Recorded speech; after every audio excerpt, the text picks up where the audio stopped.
Hey everybody, thanks for tuning in to Tater Brain Pod's YouTube channel once again. We've got another chapter in Daanal Wisech up and ready for your viewing / listening pleasure.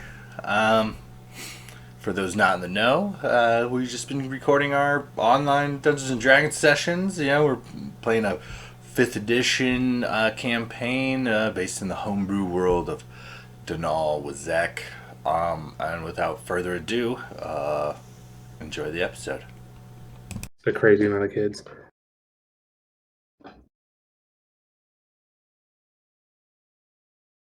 Well, dude, I mean, they, like, a ton of the kids dropped candy, like, on the way out from my house, too, like, on the front lawn. So, like, I was walking out to my car this morning and kicking, like, Kit Kat bars.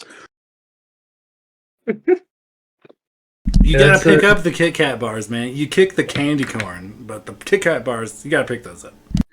Oh, I fucking picked it up in a payday. I'm big baller over here giving out Kit Kat bars. I mean, I had some, but I mean, they dropped a ton. They dropped the good shit. All the kids in my neighborhood got Tootsie Rolls for nothing. Hey, Tootsie Rolls are good. Those are my favorite candy. Tootsie Rolls are my jam too, bro. I will murder a bag of Tootsie Rolls for sure. You also get like 50 Tootsie Rolls for like 50 cents. Exactly. They're so cheap. Hey, you guys ready? I'm fucking ready. All right, you guys ready to go? Everybody mic'd up and ready for this? Bring it on. All right, we'll do a little recap real quick. Last session, the party found themselves the victors of yet another battle. With all of your enemies dead or captured, the party turned their attention to the recently recaptured Alvin. After a brief interrogation and a brutal execution, that was only half my fault, you guys. Glader and Renwick turned their attention to the captives. After freeing Tark and Glader's family, the party also discovered Nico and crew, Big Brucey's personal skilled slavers. After a bit of looting, the party takes all of the wagons and freed captives back to Hatma. The villagers go about making repairs, tending goats, and patching wounds. The party talks to Tark and Rogar about the goings-on within the town, clearing your suspicions about Tark. You point out Tark's flooded basement, much to his chagrin, and as Tark goes about repairing the inn, the party turns to interrogate their remaining captive. After a knockout punch, a bit of healing, and a charm spell, Ted revealed much. After getting a bit of info out of Ted, Tark convinces you all to let him live as an indentured servant. After an evening celebration amongst the villagers that included a small pile of goods gifted to the party in gratitude of their services, hence the list of items I dropped in before. That is what the pile of goods has alluded to. Many plates of food and mugs of ale are passed about. Kiri painted a masterful canvas painting of the party, now hanging in the inn. Nico and crew then shed even more light on the goings-on of the Silver Queen and Hordenshire, and that is kind of where we find ourselves now. Like, the evening has wound down, only the party, Tark, and Nico remain. You have just discovered that the tyrannical queen currently has quite the grip on Hordenshire. She's allowing bounty hunters / slavers to round up any rebels they can find for cash. The Golden Dragonborn are particularly sought out for capture for greater reward, and that a rebel, quote unquote, can be anyone who does not bend the knee to the Silver Queen, basically, and that the Holy Fangs are the only real rebels. A small group of lone Dragonborn knights who defy her will, and as of right now are somewhat mysterious. You also learn that this guild that's kind of posing as bounty hunters is really a guild of slavers, saboteurs, and assassins known as the Shadow Specialists. And they're kind of acting as the Queen's, like, unofficial hand. You know, she can claim not to know what they're doing and when they're doing it, but, you know, you guys have the scoop. You know what's up. That she's kind of using this guild as her pawn to kind of get her way throughout the nation. And also, you guys had kind of sort of decided last session that you were going to head north to Greenthorn. It is a small community, a few days travel out just outside the desert. And that's kind of where we are now, so...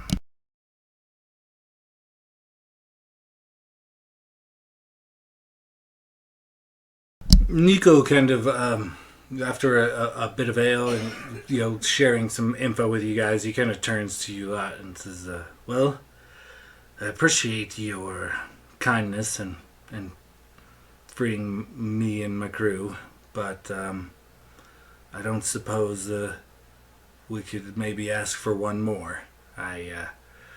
Several of us borrowed some tools and supplies from the wagons. And I mean, the wagons and their contents are yours by right, by all means.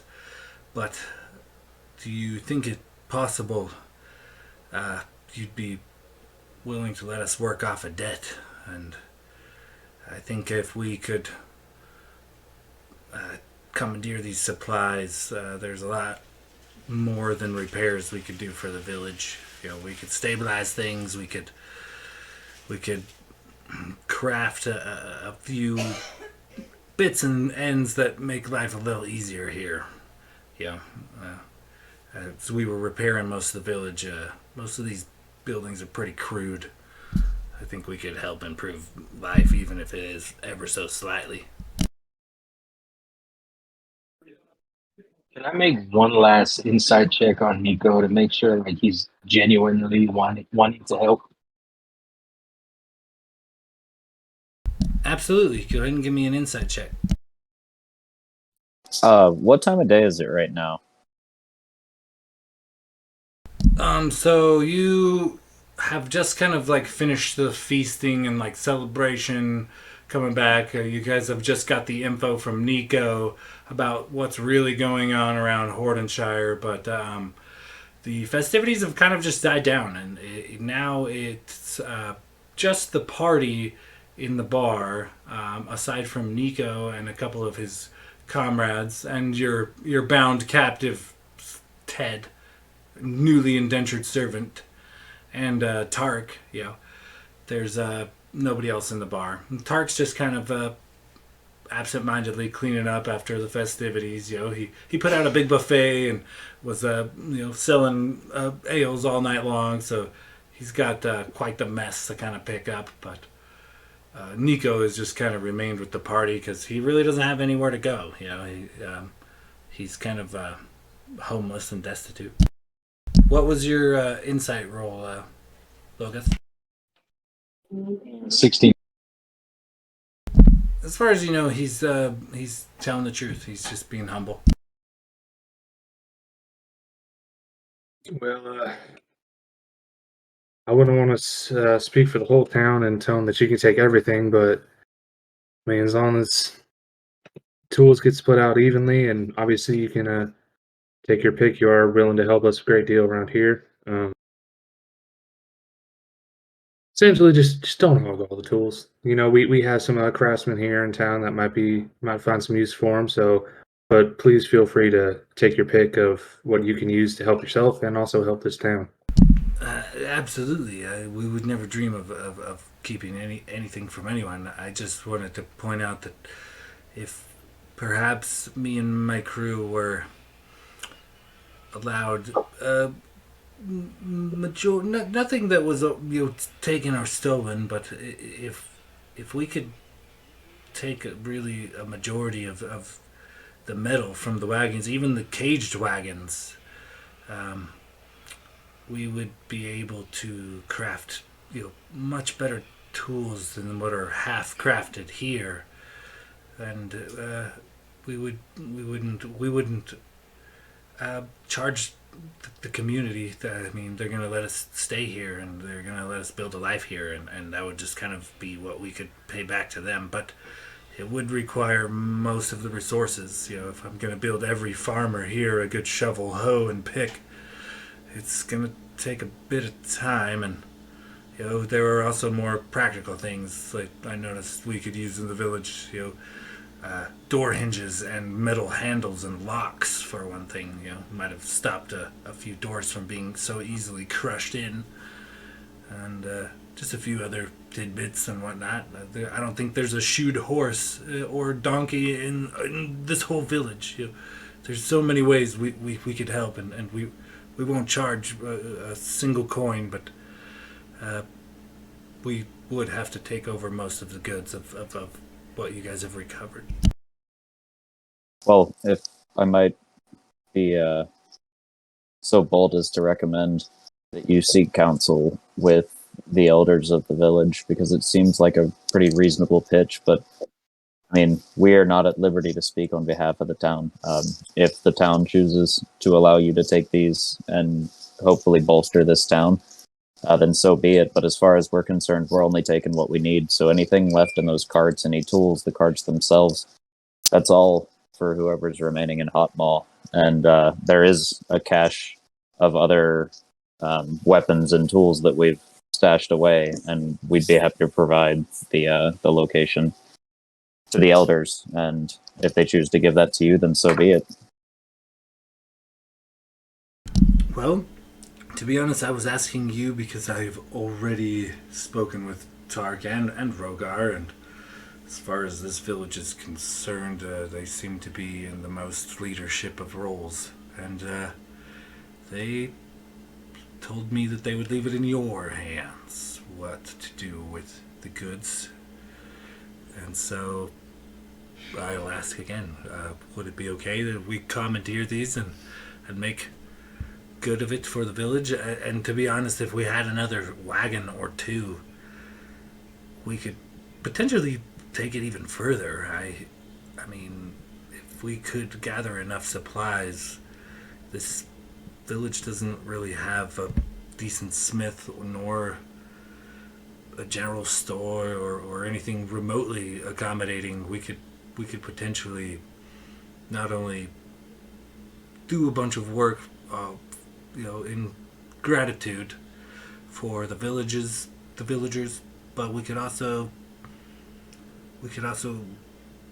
potentially get something going, reoccurring as far as like trade, potentially bolster it in the community. We could build like a permanent forge and maybe a general store type of situation. And I would see a lot of ways that we could help here, but they're being awful gracious for letting us build homes and join the community. And if we can, I don't want me and my crew's skills to go to waste. I mean, Big Brucey had us digging a hole in a cave for a month, just to let that waterfall slide through. So, yeah, we could be doing much greater things than diverting underground lakes, rivers, whatever. Yes, of course. I mean, as long as you aren't taking because I know a lot of the stuff in the wagons is items that were stolen from the townspeople. So obviously those should go back to those townspeople. But everything else that we recovered from Big Brucey and his gang, uh, you are free to use, especially if you're using it to better this town. I support this.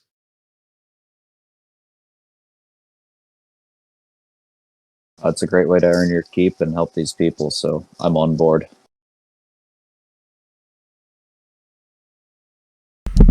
He thanks you graciously, and says, he points to a couple of his fellows who are half nodding in and out, and one of them goes over and gives Ted a good kick, doubles him over and drags him out in the fetal position, and they start heading out, and Nico, on the way out, bows again. He says, "Thank you.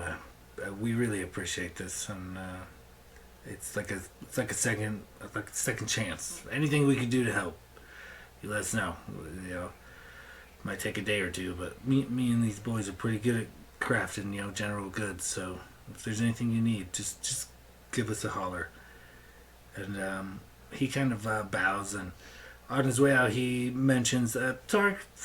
You can see kind of got put in a bit of a pickle because he has both kind of sold you the rooms for a couple of days, but he has also promised the Nico and his crew that they could stay with him at the inn. But Nico is like too proud to accept that charity, and him and his boys go kind of post up outside under like a canvas tent just outside the tavern.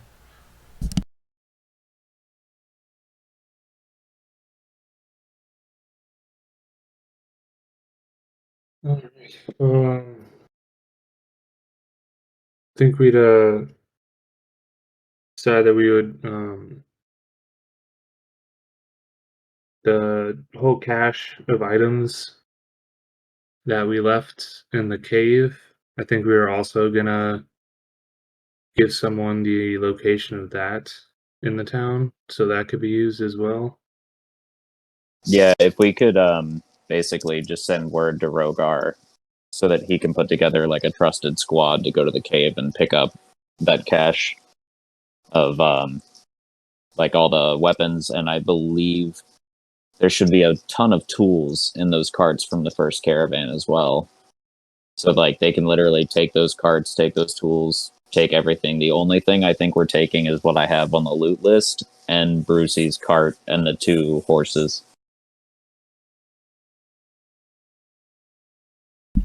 Okay, yeah, and so with Tark just kind of moseying about, cleaning up and whatnot. The rooms that were in disrepair are as re-repaired as they're gonna get.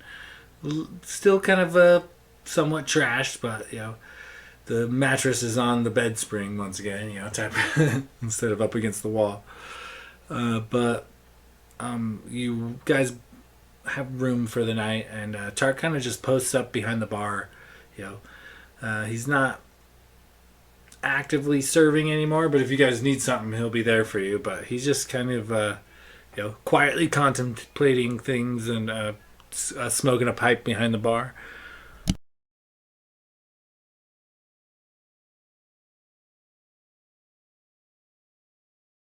Renwick's gonna go over. I mean, clearly Tark's had a hell of a day, and he's just gonna walk up to him and tell him, I think your day's been a little bit harder than mine, or at least the past couple. So why don't you head off to bed, and I'll see if, I'll just close down the place for you. Keep an eye out if anybody comes in, and just kind of offer to wait until everybody's done and lock up, kind of thing.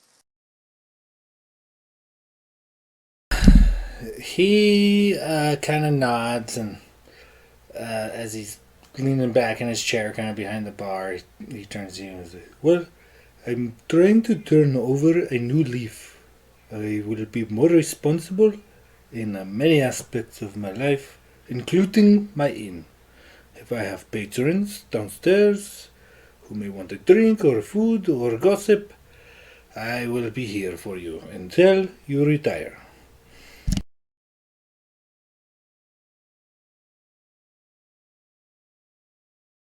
Well, I have to respect that, but I think I've decided I'm going to make my way to bed.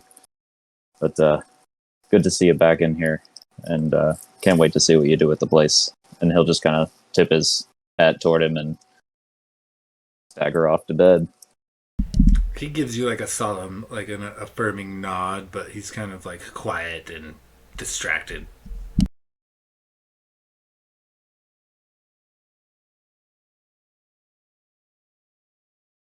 Anything anybody needs to do before hitting the hay and getting that recharge of a long rest? I'm gonna do the usual. I'm gonna cast Good Berry so I can have it for the full next day. Nothing special. Okay, pretty standard. Blade is going to, again, kind of just play his own rendition of Baba Black Sheep and make his way upstairs for bed.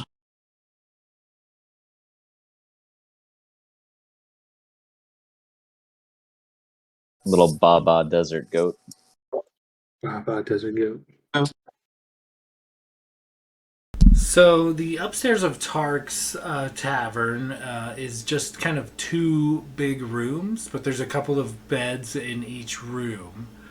So tell me, who was bunkmates? Are all you guys sleeping in one room, or are you guys splitting up? Like who? Renwick Last and Blade were sharing a room. Locris and I were sharing a room last night. Gladier, I assume you're going to return to your uncle's. Yeah, he'd probably just head back there and let everyone know he'd meet back here first light. Oh, before Gladier leaves, as like right before he heads to bed, Renwick is gonna try to pull him off to the side whenever we get a chance.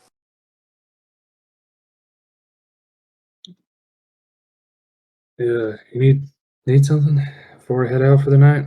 I'll be back here first thing tomorrow.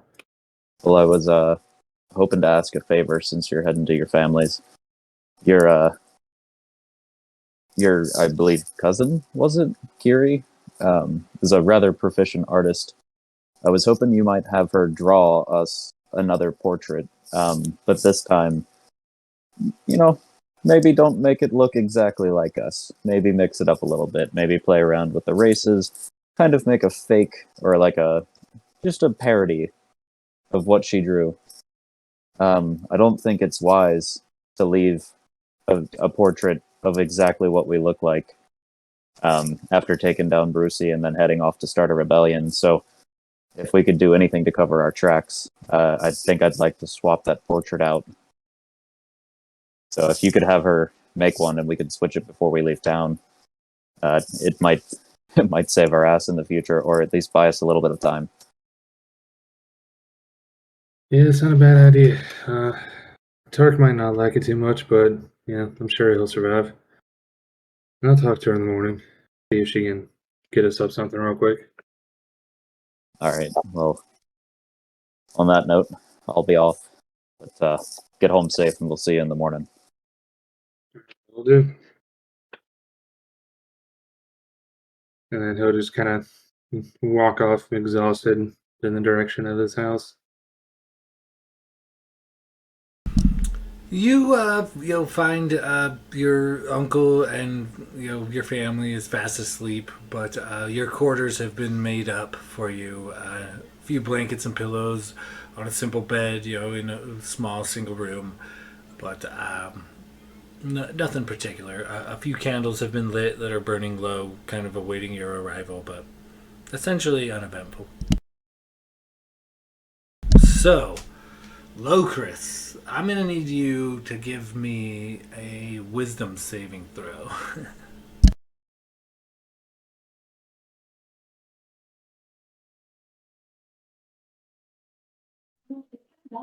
God, why didn't I get my own room instead of bunking with the freaking warlock?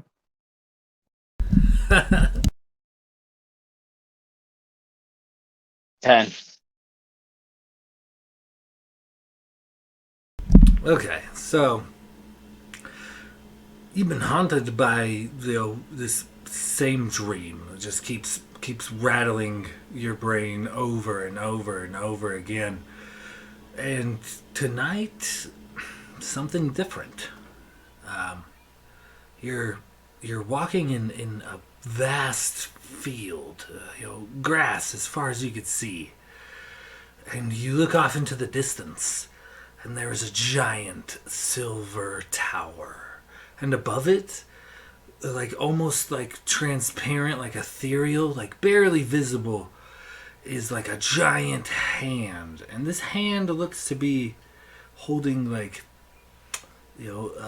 puppet strings. It looks like the strings bend and whip in every direction, just at the slightest twitch of his hand. And as you're kind of walking along, you see the hand outstretches its digits, and the little tiny strings of the puppets, puppet master type strings, just kind of shoot out in all directions as far as you can see. And they're wisping and waving and kind of, getting in the way of your path. And as they're pretty large and easy to avoid, it looks like they're sweeping through most things. They're ethereal. Like they don't seem to be stopped by trees or mountains.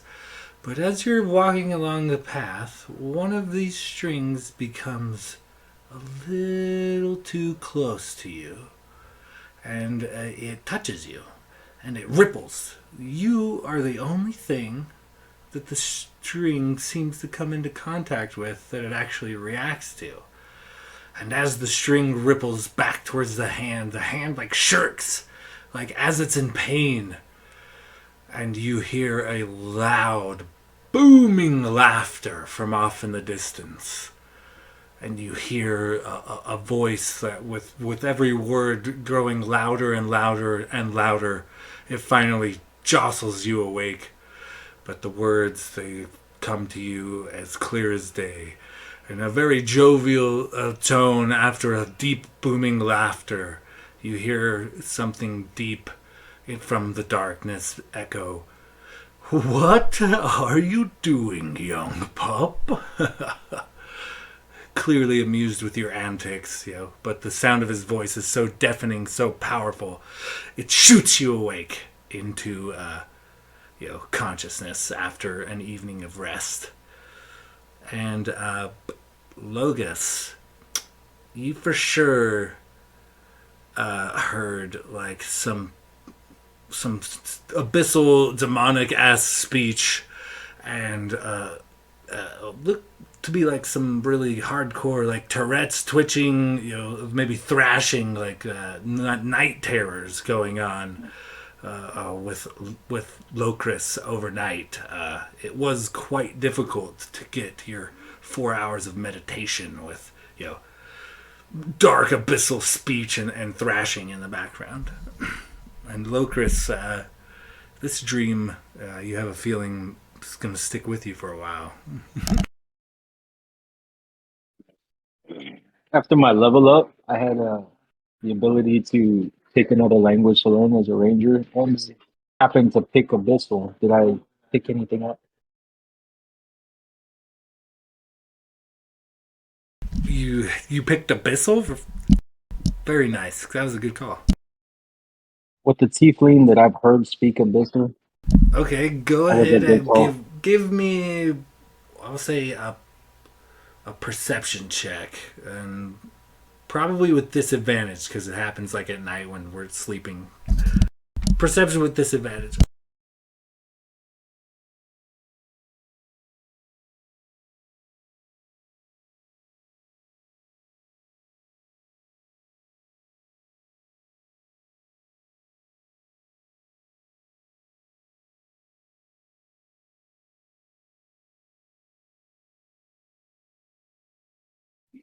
What the fuck that was?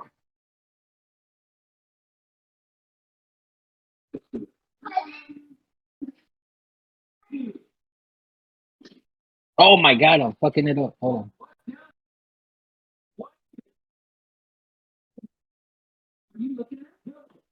Oh, I'm putting it in the fucking wrong chat. Nobody told me nothing. Jesus Christ.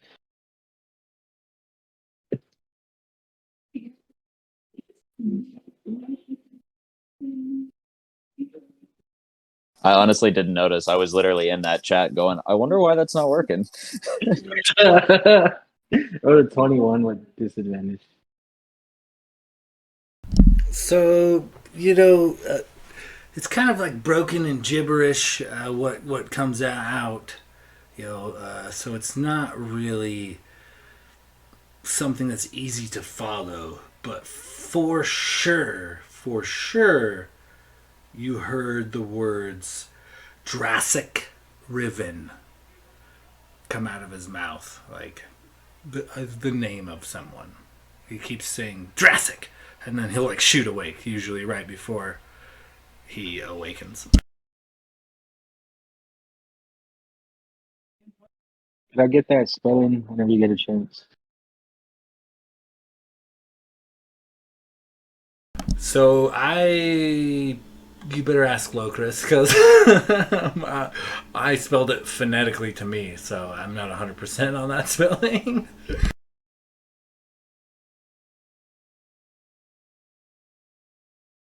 I'll grab it from my backstory sheet and put that out. I wrote some notes, but I kept mispronouncing it, so I wrote it funnily so I would remember. Did I miss anything? Like the voice just said, "What are you doing, young pup?" And then I guess we caught its name. So, yeah, essentially, you didn't miss much. Also, this was mostly kind of a dream sequence for Locris, so whether he would share with you guys or not is on him. But oh yeah, I have it marked specifically that only Logus like even noticed the terrors. I'm just making notes for myself because that was a really badass dream sequence. well, thank you there. Very nice. So, advantage? No, I'm just kidding. Okay, so as you guys kind of awaken and the village life starts early, people are getting to work and moving along. What do you guys do? Is there anything you need to prepare? You guys have already kind of decided you wanted to head north, and you said you are taking Brucey's carriage and the couple of horses that were pulling it. So it's basically, we'll say for sake of gaming right now, it's empty. Like, what are you guys taking with you? And where are you guys putting it? Yada, yada, yada. So, obviously we all have our own equipment, but then the things that we are specifically taking with us as of right now, we are taking.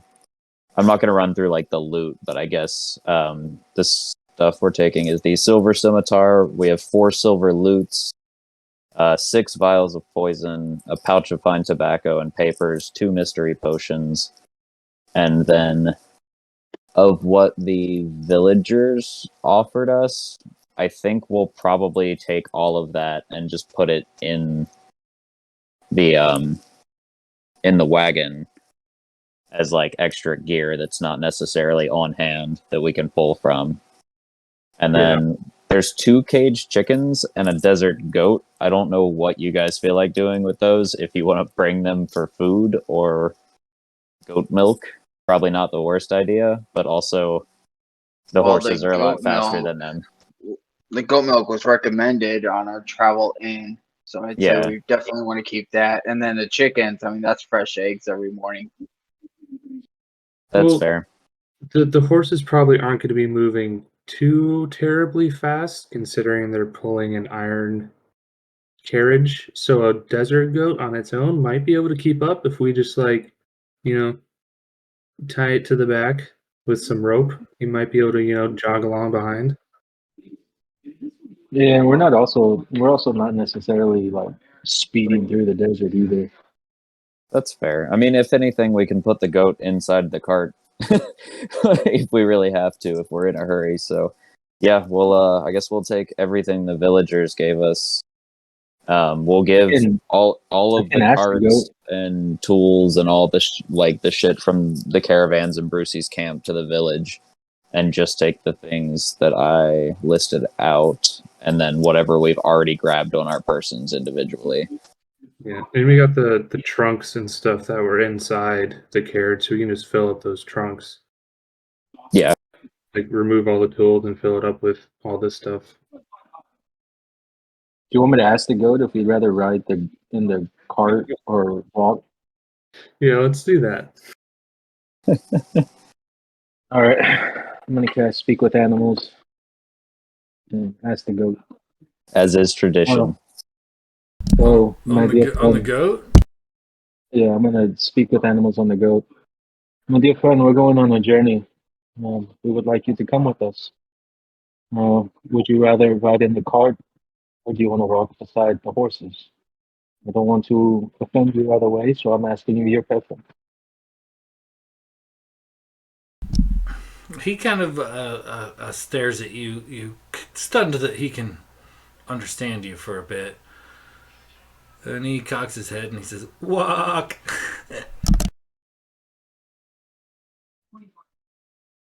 Renwick, our friend here, would rather walk. Till he gets car sick in the wagon. Well, that's fine by me. We've got 50 feet of rope that the villagers just gave us, so we'll tie him off with plenty of lead so he's got a little bit of space, and we'll start loading everything up. Gato would have talked to his Kiri about, making a new painting. Kind of said like what Renwick said, just kind of altering our image a little bit, just in case, letting her know, like just in case someone comes looking for us, it might send them on like a wild goose chase, or make it harder to trail us if they don't know exactly what we look like. Okay, go ahead and give me a persuasion check. Was also planning, I would tell her this too, that I was planning on taking the real painting of us and hanging that inside our iron carriage. So I don't know if that makes her feel better about Okay, yeah, falsifying. go ahead and roll with advantage on your persuasion check. Okay, that's not bad. Thank God I clarified my real plan and got advantage, because that would have been really bad. Persuasion, that's a 21. She smiles and she understands. She's like, "Yeah, I get it, Clay. Clay, kind of like secretive, you know. We'll keep it secret. I'll throw anybody off your trail. We got your back here, Clay. No problem." Thank you, little Kiri. We want them finding us before we can get stronger, strong enough to take them down. So anything anything you do would be a huge help to us. I appreciate it.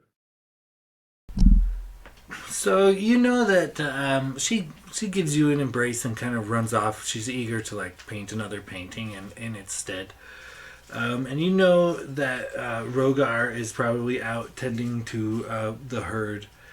But as Kiri kind of takes off, Kava, she kind of or just kind of stops you, and she says, "Well, I know you're leaving, and I cannot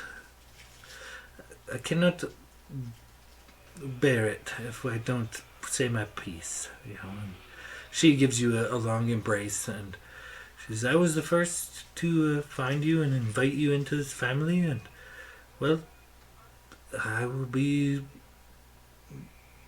beset if I didn't see you off as well. Me and Rogar weren't always desert shepherds, you know, before Kiri. And you should take this." And she gives you just a sack. It's a cloth sack with a few baubles in it. She says, "It's been lying around from old days. Maybe they'll help you, maybe they won't. But I insist. And take care of yourself, Clay dear. Please, know that regardless if you return to us with 1,000 enemies at your heels or with hordes of treasure upon your shoulders, that regardless of if you fail or not, you are welcome here. You will always be welcome here. Come back to us if not for anyone but Kiri's sake. She looks up to you. And don't come back on a shield. Come back of your own power. Glader would just kind of hug her back again. I'll, I'll never forget how you and Rogar took me in and treated me as your own. And after so quickly losing my own family, you provided me a new family. And I will not be forgotten. And I will be back. And like you said, I won't be back on the shield. I'll come back and I'll help make this town better than what it was. You won't be forgotten. She smiles at you, and she kind of bows her head and makes a sign of a whore, and just kind of silently says a prayer. And she says, "Well, I'm bad at goodbyes, so until next time." And she just kind of you see she's kind of choking back some tears as she kind of wanders off, probably to find Rogar. Yeah, Glader would start making his way out of the house, kind of stopping at the front door and looking back real quick, and then taking a deep breath, and then stepping out and walking towards the inn to meet up with the rest of the party. As it kind of dawns on him that he's lost one home and is now leaving another, so it's kind of heavy-hearted. Yeah, so you arrive, and what is the rest of the party doing? Tark has a few thin strips of jerky, kind of smoldering up on a rack. It looks like freshly prepared for your guys' breakfast, but in lieu of the recent raid, rations are kind of sparse at the moment, so it's like a solely goat jerky breakfast that he's prepared, but generous portions, and it's pretty large. Pretty smells good anyway. Well prepared.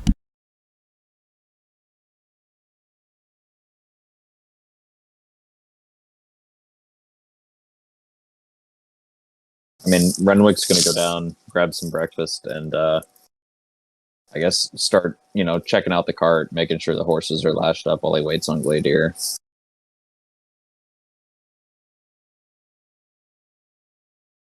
Blade will probably again oversleep.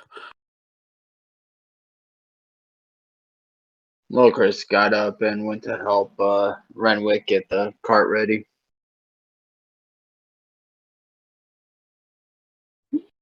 Logos is eyeballing Locris in the middle of on the corner of the bed, just kind of freaking out. Because I picture him like when little Nicky goes to bed, and the way he snores, that's how Locris was in the night.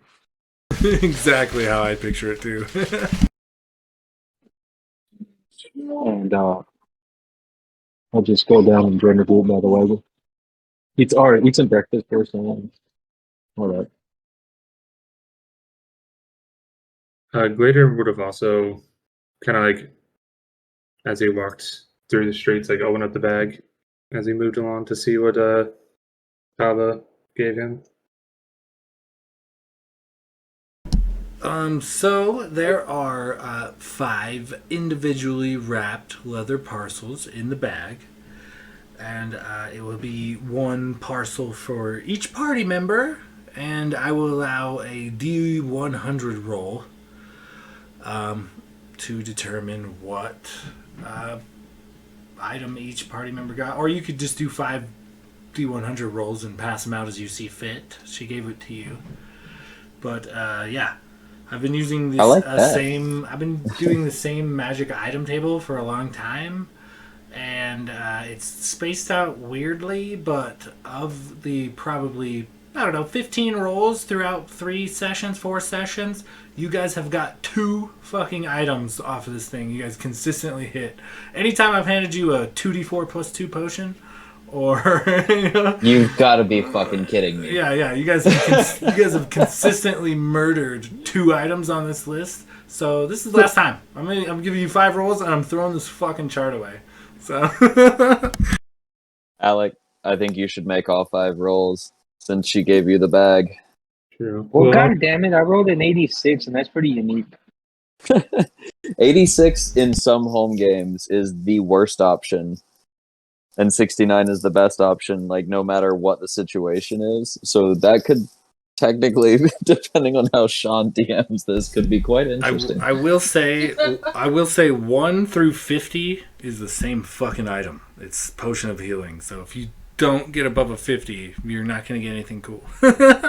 great. So I rolled one thing under 50. Oh, no, there's 2 under 50. I was going to say, we can put 86.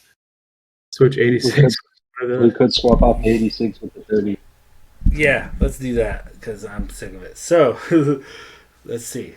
Okay, so 56. Okay, then we'll take 86 next. Then we got 71, 80, and 47. Okay, well, 47, standard healing potion, 2d4 plus 2. So we can get rid of that. That was the blade here. Okay, great. 56. One of the items you pull out is a spell scroll. Another item you pull out. Also a spell scroll. So 2 separate spell scrolls. Oh, you're not. God damn it. Shit, son. So essentially, it's all scrolls.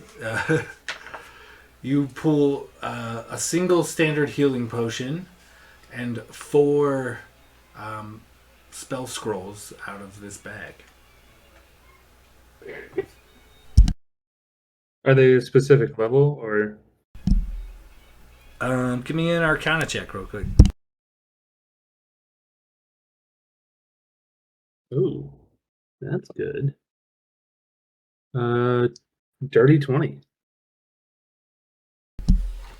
You can tell that one is like a more basic runes, kind of like a cantrip, but the others are first level spells of some kind.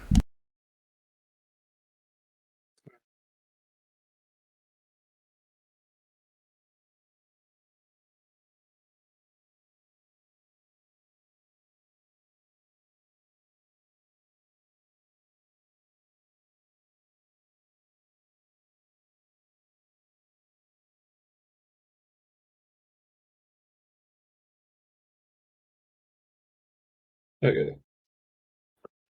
Yeah, so you kind of put those on the back in the bag. Probably hand those out later once we all got underway. But then just you just kind of walk up, hoisting his pack on his back, toss it in the back of the carriage, and then try and find the rest of everyone else to see if we can get we're all ready to get started. Oh, he would walk in. Actually, yeah, before that, he would walk in and walk up to Tark and kind of tell him he was taking the pain. He'd be like, "Look, I'm sorry, but we just can't have something showing our clear visage hanging around. Somebody might come looking for us, and if they know exactly what they look like, be easier to track us." So I have Kiri making another painting, depicting us a little bit differently. But I was hoping, if you don't mind, I could take this one for myself. Fond memories and whatnot as I go out on the road away from my family. He kind of bows stoically and goes and fetches a hammer. He pulls the nail out that's holding the frame up and hands it to you. Thank you, friend. And I will be back. And excited to see what you make of this tavern here and what the rest of the town looks like when I get back. Well, do come back soon. And do not forget in your travels, Gledir, that you do not have to always choose between vengeance and justice. Sometimes they're hand in hand, You can always do good by horse blessing. I believe you're the one. And he kind of bows to you and goes about tending his inn. A few local farmers and shepherds kind of straggling at the smell of breakfast and whatnot. Oh, yeah. Yeah, you just take the painting and head back out to the carriage.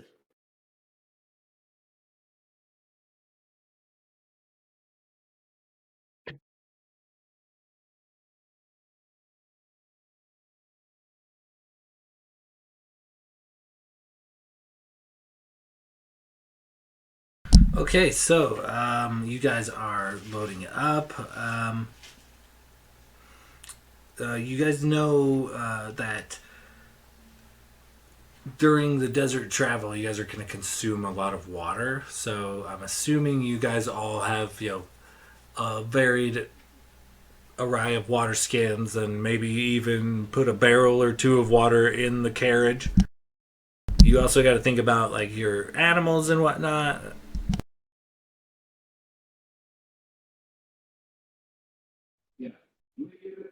So we're planning on just going by playing it by hardcore mode, no water through the desert. Thank you. Hardcore mode. Isn't that like on Fallout? Yeah, can we buy like feed and stuff to bring with us?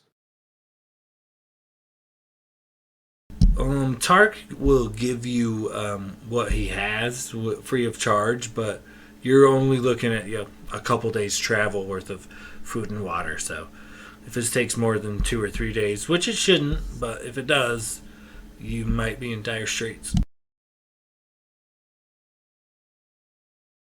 Well, Yes. if it comes down to it, we eat the goat and the chickens.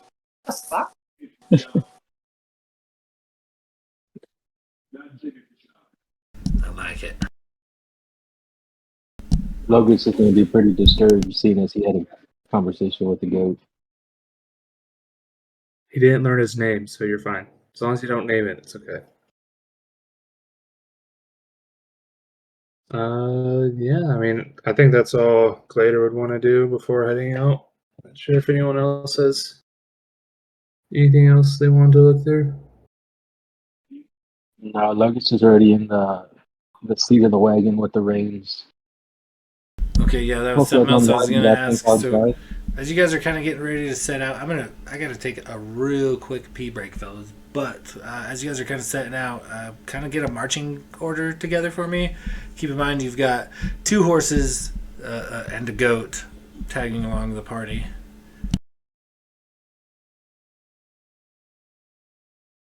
Well, if I'm not mistaken, we'll have the 2 horses up front pulling the cart, the goat lashed to the back as long as we're not going too fast.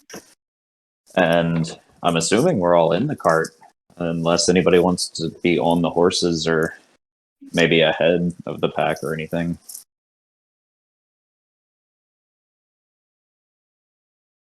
I think I wouldn't mind just sitting on top of the cart, you know, keeping an eye out as we're going. Big ass dragon born on top of the cart.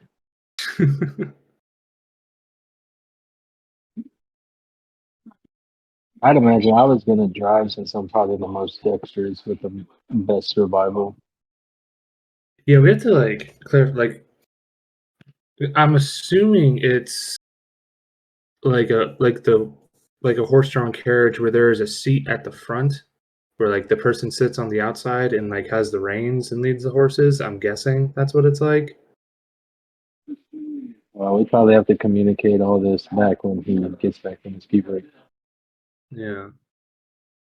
So like if one person like sat there, like if that's how it's constructed, one person I'm assuming will be holding the reins, leading the horses, and I was gonna just like sit on the cart, maybe look in the opposite direction, just kind of keeping an eye out, and everyone else can just chill inside. Who I has assumed it good was animal like handling? Yeah. probably me. Mine is not great.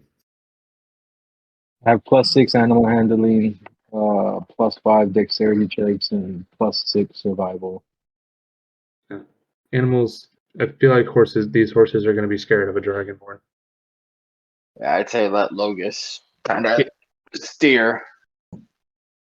I do have navigator's tools. I'm proficient with water vehicles, which doesn't really apply here, but the navigator's tools will probably let me get somebody advantage on their survival checks to navigate. So I guess if You're riding it's set up inside like a normal wagon and there's two people riding in the wagon, if Logus is the one like pulling the reins, then I'll sit next to him and help, I guess, direct. Didn't he say Okay, we had a So, map? I believe, so in the too? wagon is, it's spacious. If you guys are gonna bring all your gear and stuff, there's room for it. But it's only got a couple benches, so inside the wagon can only really seat 4. So somebody will be odd man out if you guys are all in the wagon. But so I got Renwick and Logus are driving the wagon. Is that correct? Yes. Yeah. So is it like a classic, like, horse-drawn carriage where there's like a seat outside of the carriage where people sit and hold the reins? Correct. Brucey Yeah. definitely had like a driver. Yeah, Brucey, with all of his like lavish interior, was kind of bougie but also paranoid. Hence, like the iron and silk combo. Well, I think, yeah, so Renwick and Logus said they would sit up front. I think Glader would just kind of, sit on the floor of the back and like keep the door open. Because I mean, it's like an iron box in the middle of a desert, so it's probably gonna get hot. So he'd probably want the door open anyway for airflow.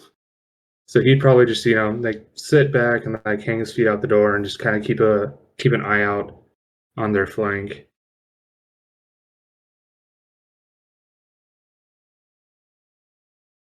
I'm assuming we're not going at like breakneck speeds where he has to worry about like tumbling out and dying.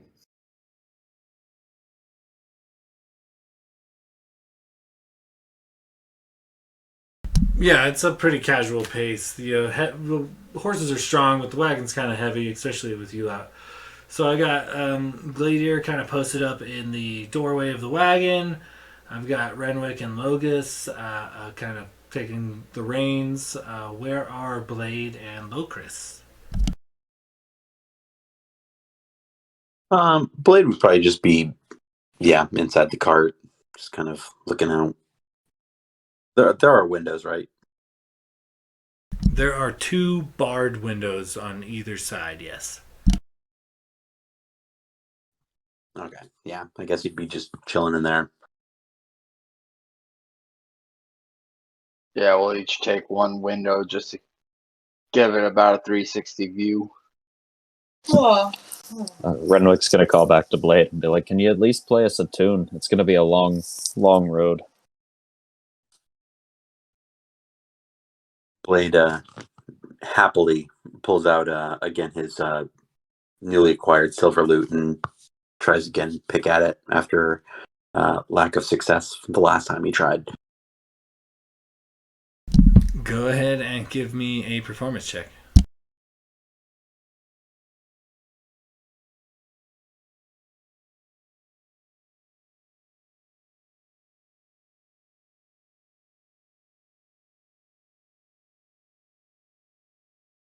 Wow. How about 8? Technically, it was a natural one. As you guys kind of set off, there's no really a good road per se. Like some parts of the desert have been beaten down enough to kind of maintain some semblance of a trail, but a lot of it hasn't. A light breeze just rolls over the whole road and making it invisible. So there's a lot of like off trekking, and it's really bumpy and not so conducive to, the finesse needed to play the instrument on like a masterful level. But you do manage like a common melody or tune or two, even if it is occasionally out of tune. But as you guys kind of go forward through this desert landscape, I'm gonna need a few rolls. First of all, let's start with a survival check.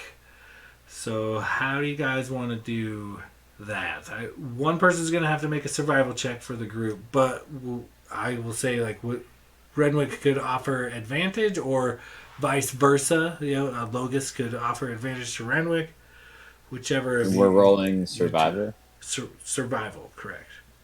Yeah, I'm definitely going to try to give him advantage. I've only got a +2, but I do have navigator's tools and I'm proficient with them, so at least it's justified.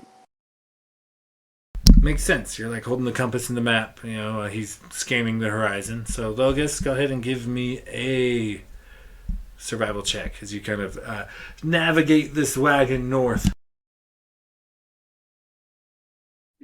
Was it with advantage or just straight roll?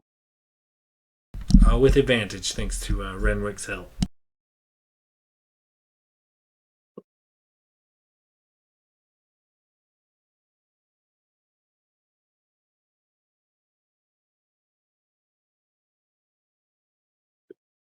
Oh man, that first one would have been a natural one. But with advantage, I got a 19.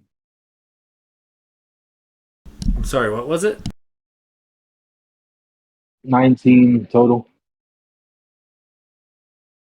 Okay, yeah, you navigate pretty similar to the methods used by the nomads. You kind of mimicked them after hanging out for a bit. You kind of understood how they come to respect and utilize the desert around them, and you don't have any problem keeping true to the course.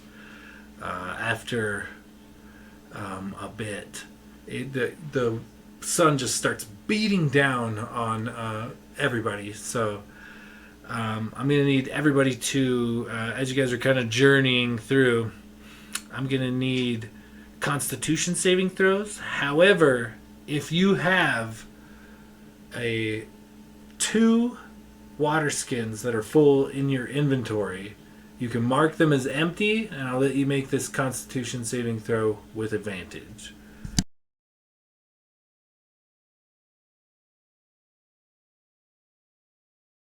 I think we should all have two, right? Because then we get one from Tart. and Yeah, one from. I have 3. We have a couple extra that came from the villagers, and we said we brought some barrels of water, so we can always refill them. But yeah, I guess I'm definitely gonna take that route and go with advantage, because the first roll was a 4 or a 7 total. The second roll's an 8, so fuck me. Better than mine. You said it was a I- con save? Correct.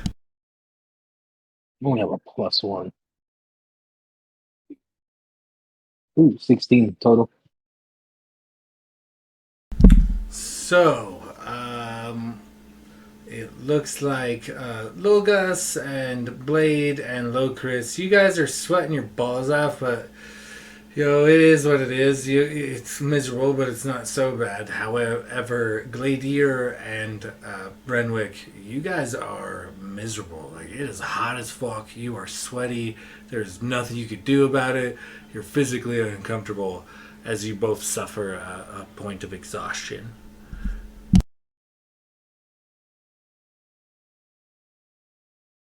And just a reminder, a point of exhaustion, at least level 1 exhaustion, is just disadvantage on ability checks. So I'll say Renwick, Logus, and Gladier. Go ahead and give me perception checks.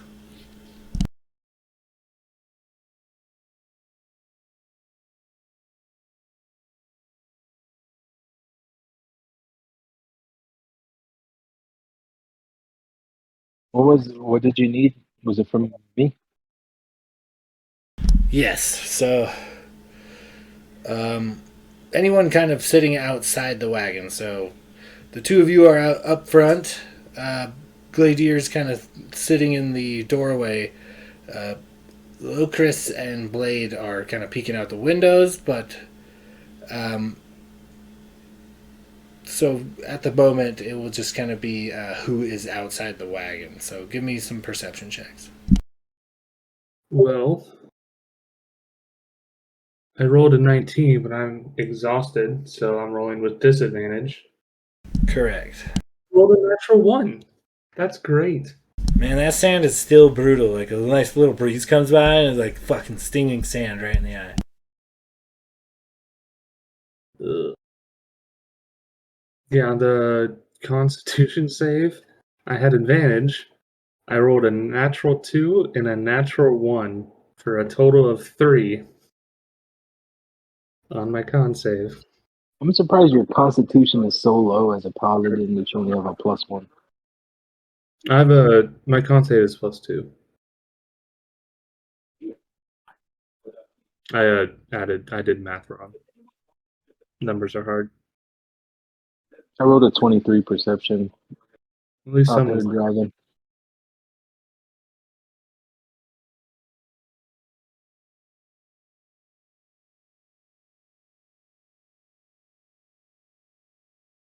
Okay, sorry.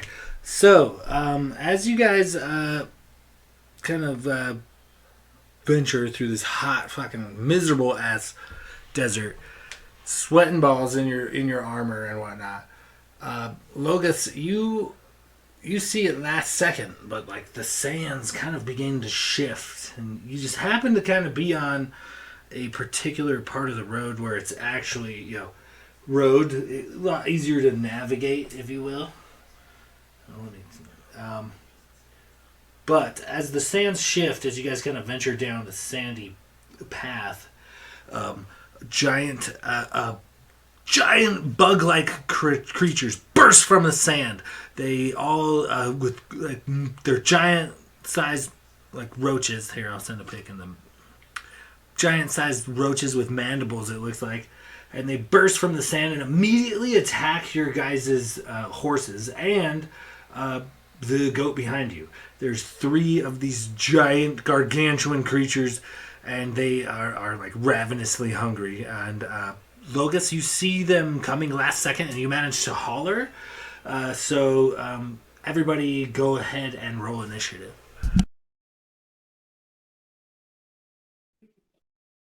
Unlocked a new fear with giant roaches in the desert.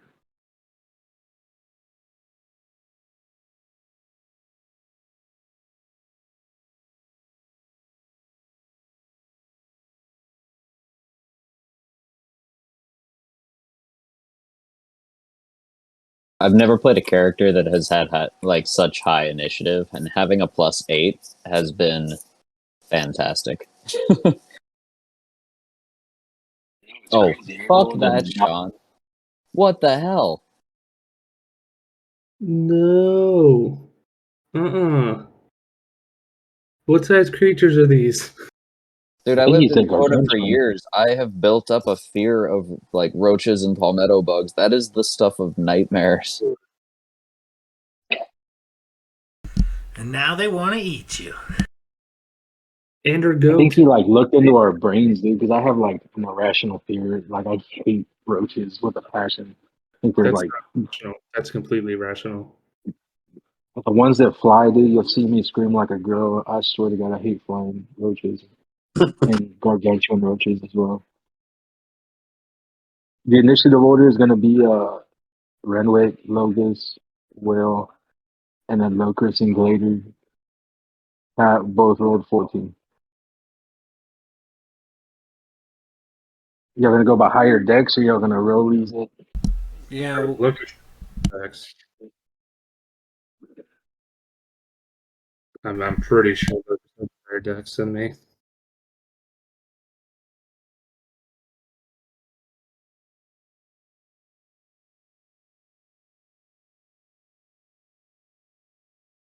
So My yeah, I'll deck just, score is a 14, so yeah. Yeah, so I'll go last.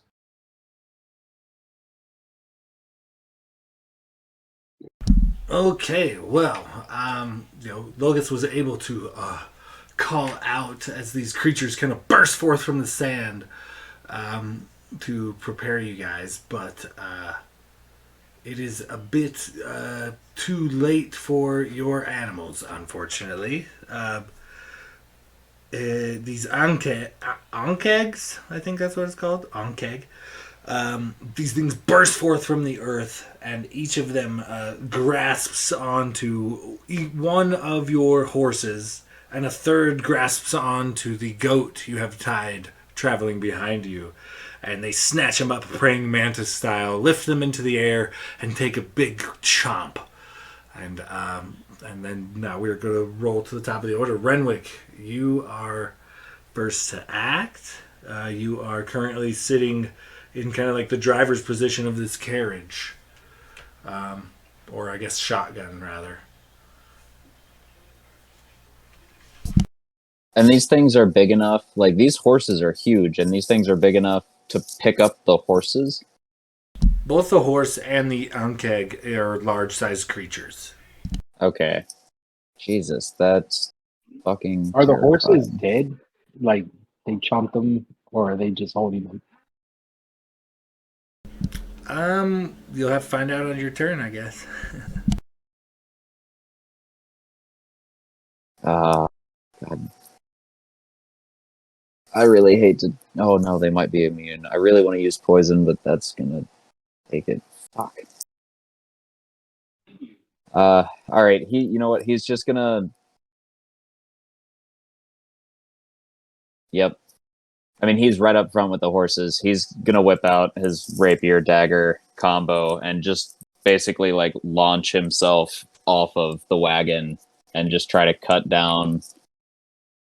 Where did the map go? The one furthest north.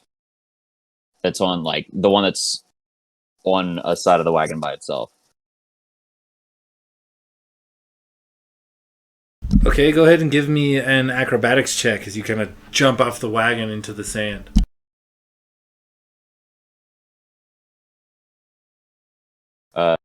12.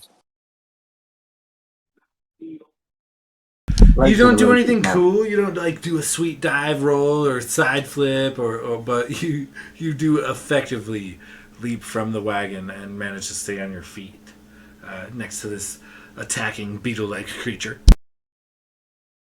And yeah, as he jumps down, he's just going to yell out, like, the horses are priority. And then, I guess, take a swing at this thing. Okay, great. Give me a couple of attack rolls. All right. Let's see. With the rapier, 19 for a 27. So that's 1d8 plus 6. So 10 damage. And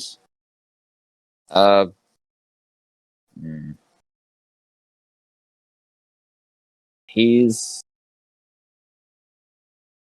Do I have any... I should have movement left, right? I'm going to say you got, with that sweet little acrobatic jump you did, you already used like half your movement. So you got All right. a few feet left. Actually, you know what? Screw it. I'm just going to go offhand dagger. I was debating trying to hide, but it just doesn't make sense with what I'm doing. Fucking another natty 19, though. So 26 to hit with the masterwork dagger. And that's 1 damage.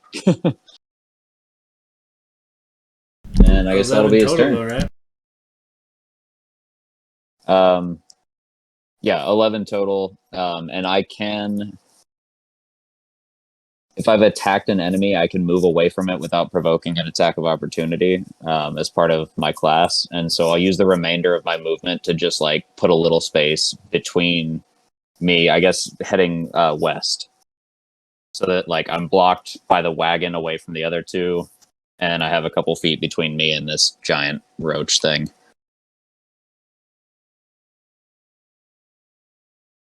Okay, great.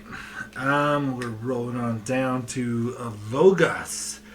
Renwick kind of just dove off to one side, swinging at this giant insect creature that's hefted one of your horses up into the air. What do you do? I'm going to. Well, what is it? Still daylight outside? Yeah, it's like afternoon. I'm going to attack the one that ran away to attack. And I'm going to use my sharpshooter feat and take a -5 for +10.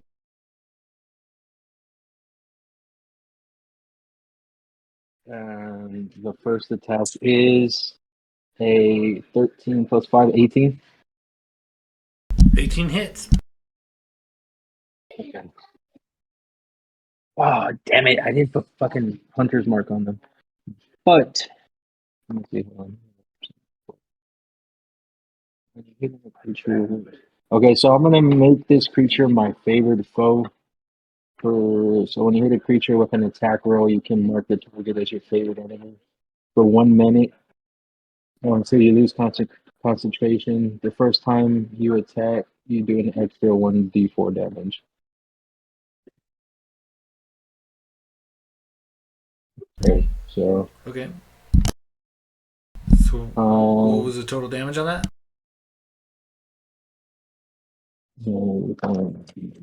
Eight. Rolled a 7 damage on it. Plus 6 is 13. Rolled a d4. 2, 15 plus 10, 25 points of damage on the first arrow. And as a Gloom Stalker, I get to take another attack. An additional attack. Alright, so I'm going to roll for the attack. That's an 18 to hit. Oh no, 18 plus 6, or plus 10 actually. So 28 to hit. That'll hit. And then another d8 of damage for full damage. So that is 25 plus 8. 33 points of damage from 2 arrows. Yeah, so you still sitting on the carriage, loose a couple of bows, loose that string, twang twang, and they strike true right deep into like the flesh underneath this thing's like chitinless like carapace. You find the sweet spot and sink it deep. And as a bonus action, I'm going to cast Hunter's Mark on the other one that is holding the other horse. Okay, great. And do I get the sense that these are they animals, are they beasts? Like if I try to communicate with them, will they understand me? Give me a nature check. Oh, nature is dog shit. Oh my god, I rolled a natural 20 plus 1 for a total of 21. These are for sure monstrosities. These aren't animals. Okay. And that'll be my turn. Okay, coming on down. The iron kegs, who praying mantis style subterranean beetle creepy ass bug things, come and snatch up all of your guys's quadrupeds. Essentially, they're the only thing on the ground aside from the metal wagon. And after burying their faces deep and chomping with their mandibles, each of them drops to the ground the carapace of your once happy stallions, now mostly splattered gore. And they turn their attention to you. And even the goat in the back, unfortunately, got the business bitten clean in half with a single bite. Wouldn't I have saved one of the horses? No, you stopped a surprise round on you guys, I guess.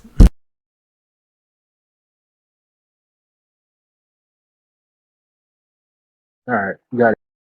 So, the Ankegs all kind of glare towards this wagon. The two on the right side of the road cock their heads back and unleash a big old loogie, like a big line of glowing, sizzling liquid that slams into and all over the metal wagon. So, Gladier and Logus, I'm going to need you two to give me a dexterity saving throw. So these guys just spit giant globs of acid. They launch it out of their maws all over the wagon, and it's anyone on it or outside of it, which I had, Gladier and Logus. So Rolled a 14.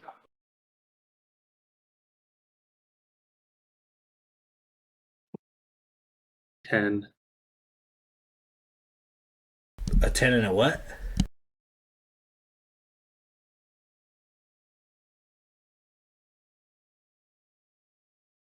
Who else was it? Logus? Yeah. Logus, what'd you roll on Dex?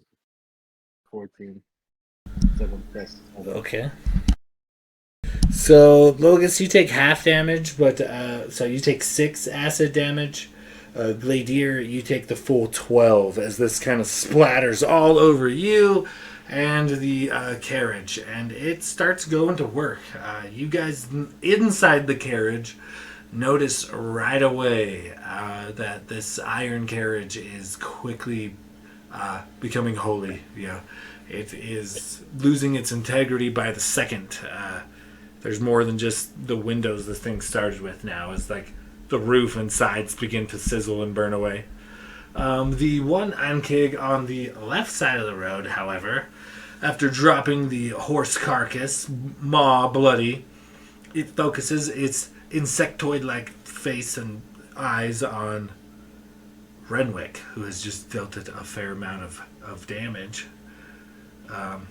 You're the only thing on the ground, Renwick, so he is coming at you. Ooh, I'm gonna guess an 8 is a miss. That'll hit. The ground somewhere nearby. Yeah, he, much like a praying mantis, he snatches out a couple of quick claws, and they land on either side of you in the sand. You're not too worried. Didn't quite have to dodge, but you can tell this thing means business, and it's definitely a little bit injured and agitated. Rolling on down is Blade. You are up next. You are still in the wagon, so you haven't actually made it out onto the map yet, but the wagon is slowly disintegrating around you, so.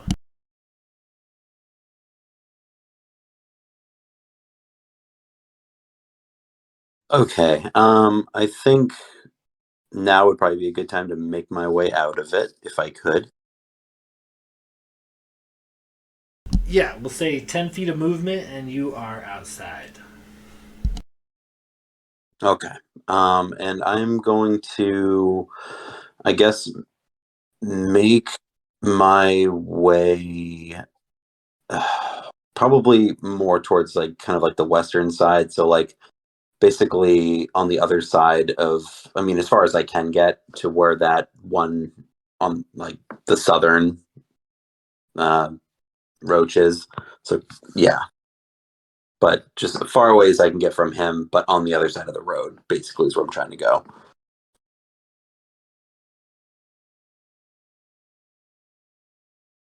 Okay, so let's see. We'll get you here, and then we move you.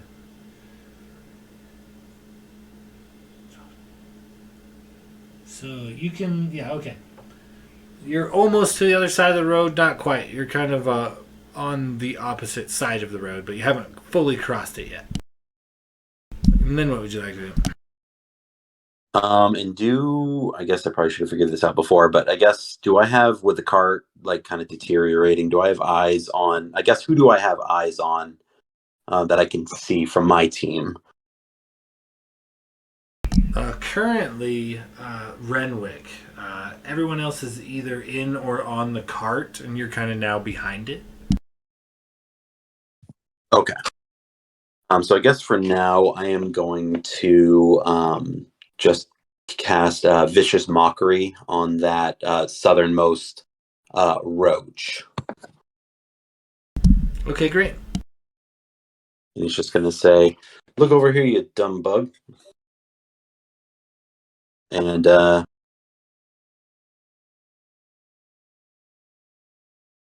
let me make sure. Let me do. So that is I think I need let me get a 15, or I need a wisdom saving throw of 15 from you. Okay. Ooh, natty 1. So that's a fail. Okay, so I get to roll 1d4 damage on it for 3 damage, and it has disadvantage on its next attack.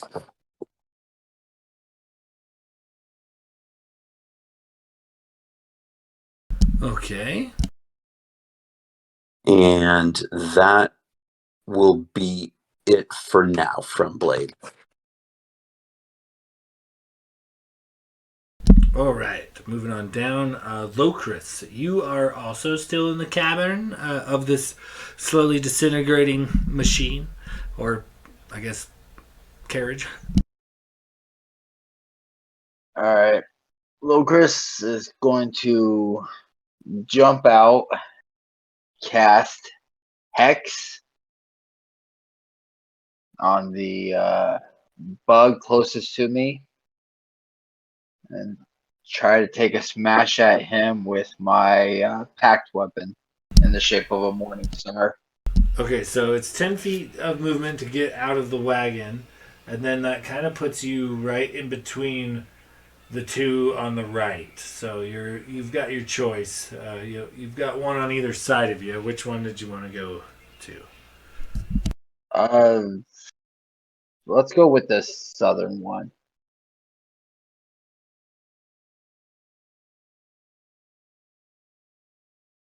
Okay, great. Go ahead and give me an attack roll as you jump out of the wagon into the sands and go to get to swinging. Natty fucking 20. Very nice. Give me some damage on that. All right. Let's see. For being a morning star, it's a D8. So that's 5 doubled for 10 plus 6, so 16 damage. Plus I hexed them, so I got necrotic. For 6 doubled for 12 necrotic, 16 piercing. 28 total. Nicely done. Big thwack as you bring your weapon down. You hear the crunch and crack of the carapace that protects this thing's body as it kind of screeches. And that will end my turn.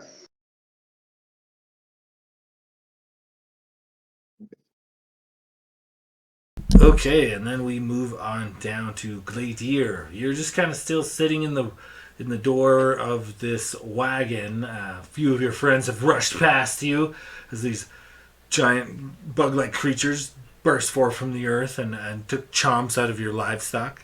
What do you do? Oh, right. Yeah, so I'm gonna just hop down out of the carriage and go to the southern nasty roach as well. And Gladiator is just going to, with his shield hand, kind of grasp his pendant around his, hanging around his neck. It kind of like glows like a sparkling yellow gold. And then with his right hand, he's going to pull up. He's kind of got his teeth on his back, just like reach over his shoulder and pull out his khopesh. And as he pulls it out, it just like slowly just like bursts into flame. And I'm casting Searing Smite on myself. And then I'm gonna take a beeline for that southern cockroach, nasty boy, and just take a swing at him with my Kopesh. Okay, great. Go ahead and give me an attack roll.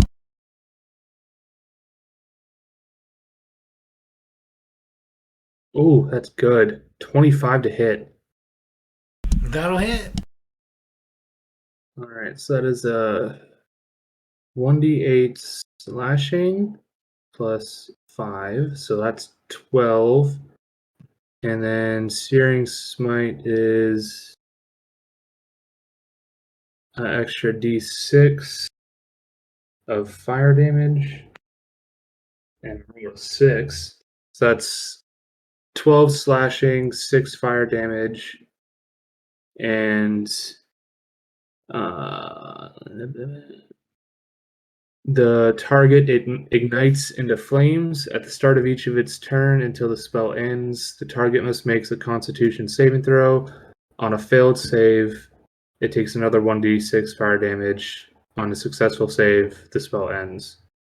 Or they can take one action to put out the flames themselves. So what do you need from me?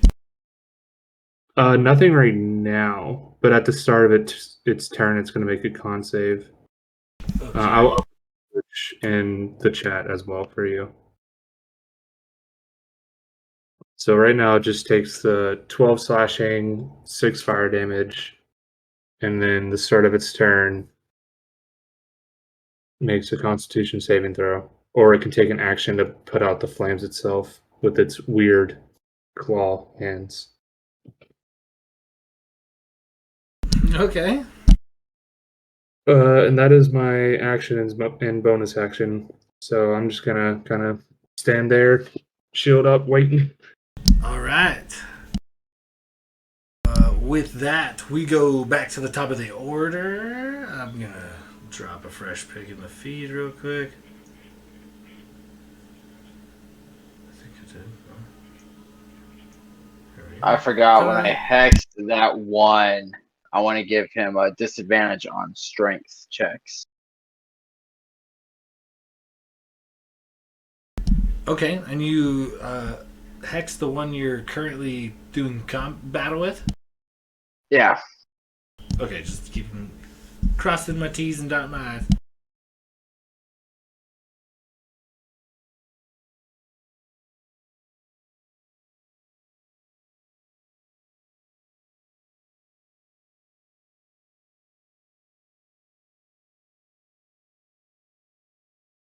Okay, so Renwick, you are up.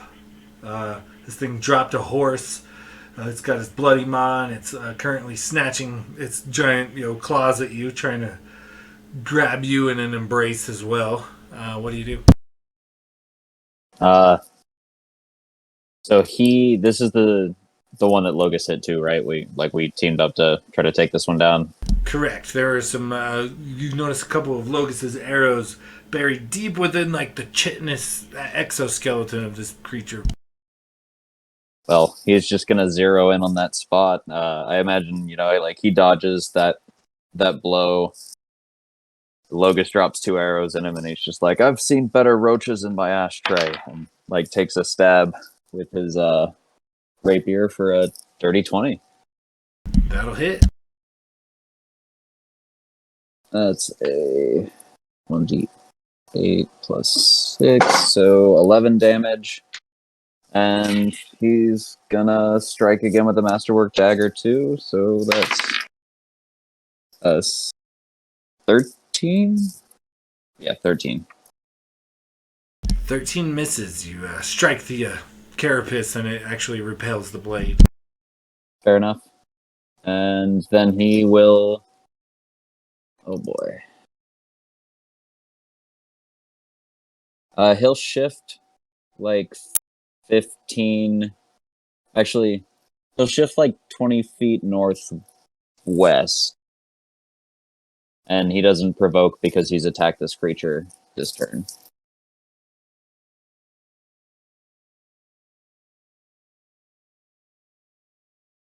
Okay. I think that's it, right? Yeah, that will be it. All right, brings us down to Logos. You're still kind of sitting on the iron carriage as it's slowly melting around you. And yeah, there you are beset by these creatures. What do you do? Well, since we don't even have animals to push the wagon, I'm gonna jump off the wagon and I'm gonna pop off a shot at the one that I'd marked.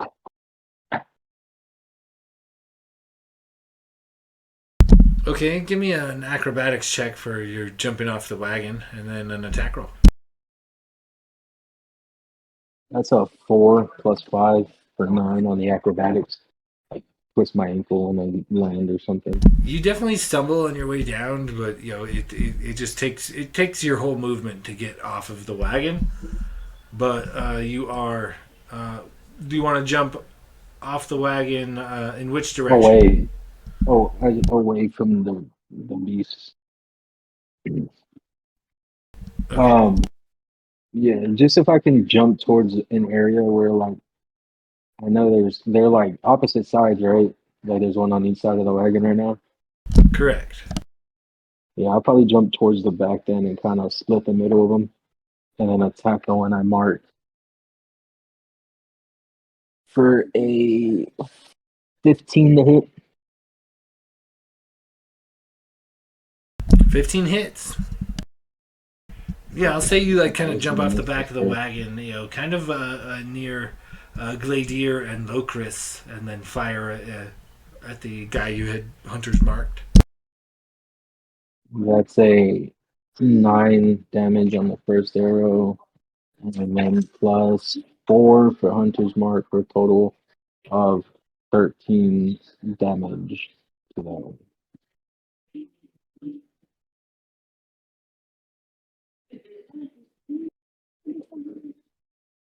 Okay, yeah, you definitely strike a couple of, it lands not quite as smooth as the other arrows you fired at the first Ankeg, but they stick. And you said I used all my movement because I busted ass. And so that is my turn. Okay, so now we're gonna roll down to the Ankegs. First, we're gonna do the northernmost one. Renwick, go ahead and give me a dexterity saving throw as this creature shoots a beam of acid from its maw straight at your face.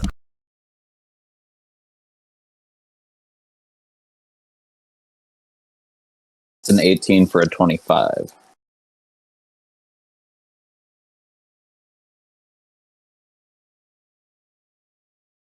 So you take half damage, half of the acid damage, rounded down, so that'll be, we'll say 5.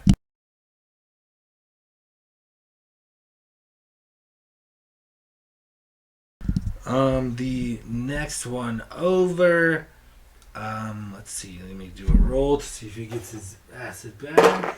He does not. Let's see here. He's going to move into the fray. And he is coming up on, it looks like, Locris. So, throw that out here. We're looking at 16. I think it's 16 misses Locris. You got your shield up, right, Locris? Of course I do. Right. So he kind of bangs. He goes to snatch at you like a praying mantis would its prey, and kind of just bangs off of your shield. But one of the Ankegs has definitely moved in and noticed you. The last one, now I think he rolls with disadvantage thanks to Will. So he is going to take an attack on Gladier. Oh, the first one was like 23 too, so you're lucky. Ooh, that's 17 to hit. I believe that does hit Gladier, right? Correct? Yeah, that's Oh damn. Alright, well.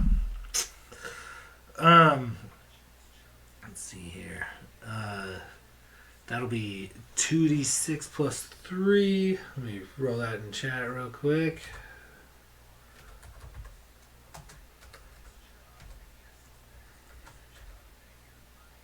Oops.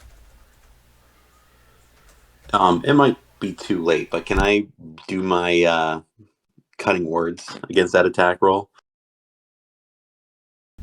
I didn't quite get the damage out there, so yeah, let's go ahead and do that. So I guess What was the to hit on that attack?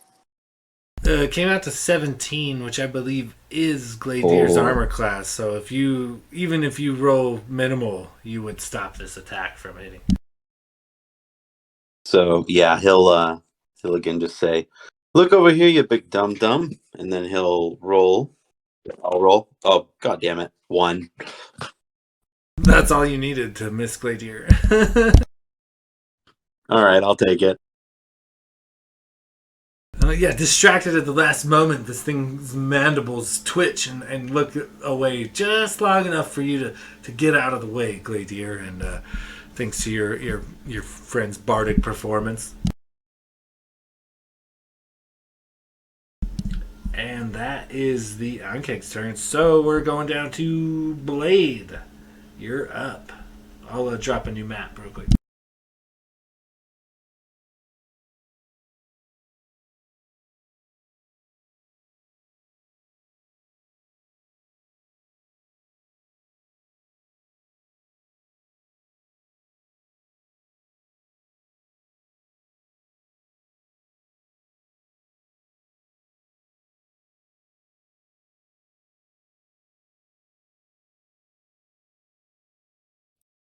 All right.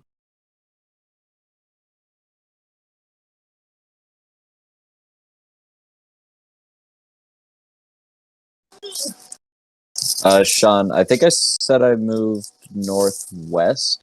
So I think I would be like same distance from the creature, but to the left of it as opposed to the right. Oh, you're right. I did. Oh, my bad. Let me retcon that real quick.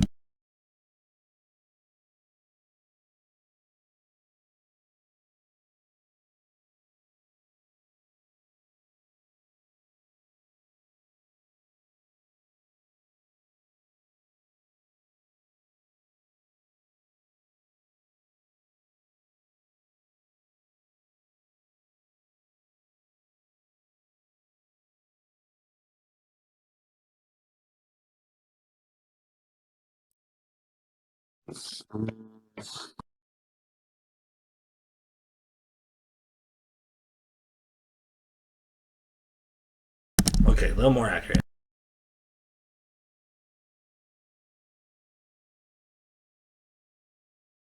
All right. So I think Blade is going to move maybe kind of like northwest a little bit, maybe like 15 feet, just basically to kind of like be between Renwick and the rest of the party, just to kind of be so I can be in range of both. Okay. Then I will once again use cutting words.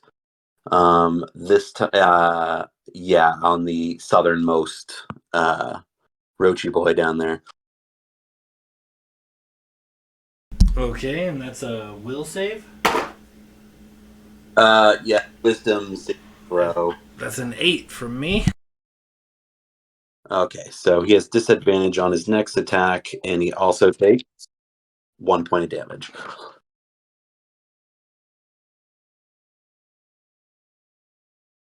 Okay. And gosh, and I don't think really anyone's taken any damage. Yeah, too much, anyways. I think that'll do me for now. Okay, great. We are going down to Locris. You've got this one kind of in front of you. It's taking a little bit of damage. You know, it seems to be constantly distracted by the bard. Let's see if we could put this one out of its misery. Nope. So a swing and a miss, and that ends my turn.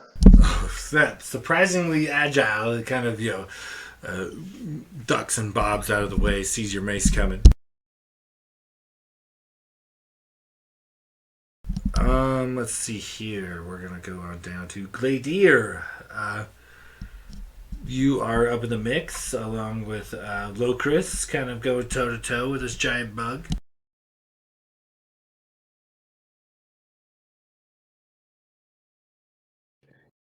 I'm gonna kind of see.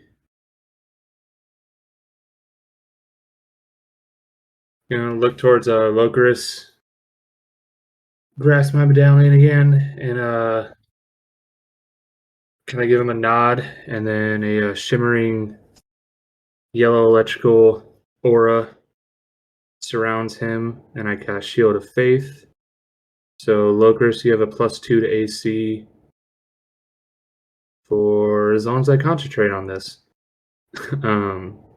And that's a bonus action, and then I'm going to use my action to attack the same bug that's in front of me. Just another swipe with my Kopesh. Okay, great. Give me an attack roll.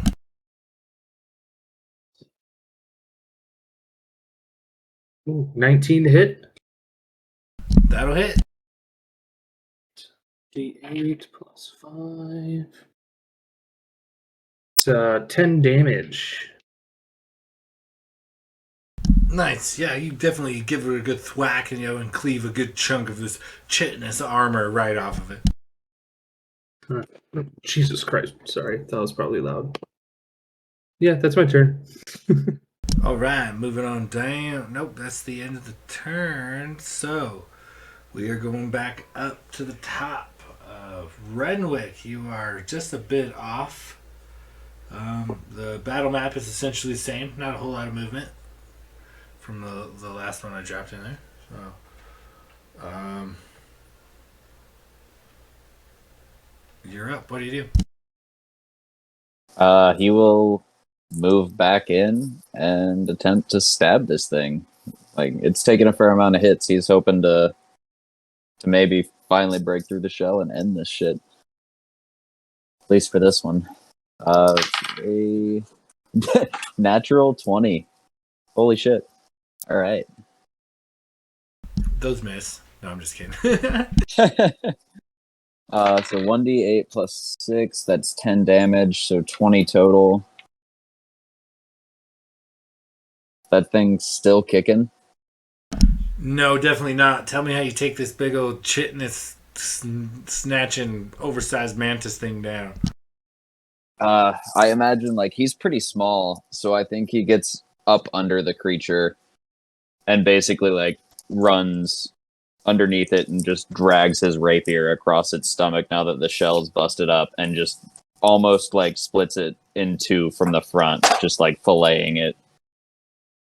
And then it drops nearby. He's small enough, he'd probably fit between the legs. Like he's not under the thing, but and I'm gonna doing your best to kind of like avoid like the goopy, gross, splatterings. You leave like a mangled lump of gore and legs just kind of twitching in the sand. And if I have any remaining movement, I'll move toward the wagon, and I'm gonna bonus action hide, trying to use the wagon and perhaps the body as cover. Okay, you're not right up on the wagon, but the wagon is definitely between you and your enemies. So go ahead and give me a stealth check. Say 13? Yeah, 13. Okay, great. And that'll be my turn. And he'll just call out, "That's one down." Logus, you are up. Looks like Locris and Gladier are in front of you, going toe to toe with a couple of these big, nasty, chitinous creatures.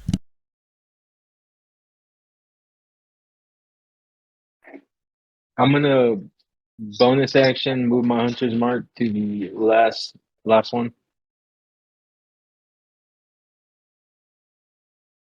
So the one that there's one that's barely been damaged, and there's one that's taken a bit of damage. Which one are you putting your hunter's mark on? I'll finish off the one that's damaged. I'll finish it off with both hands. Okay, great. Give me some attack rolls. Oh my god, that is a 7 plus 6 or 12. The 12 hit? No, 13. 13 hit. 13 is still a miss, unfortunately. It just kind of bangs off of its chitinous armor. That's all I can do.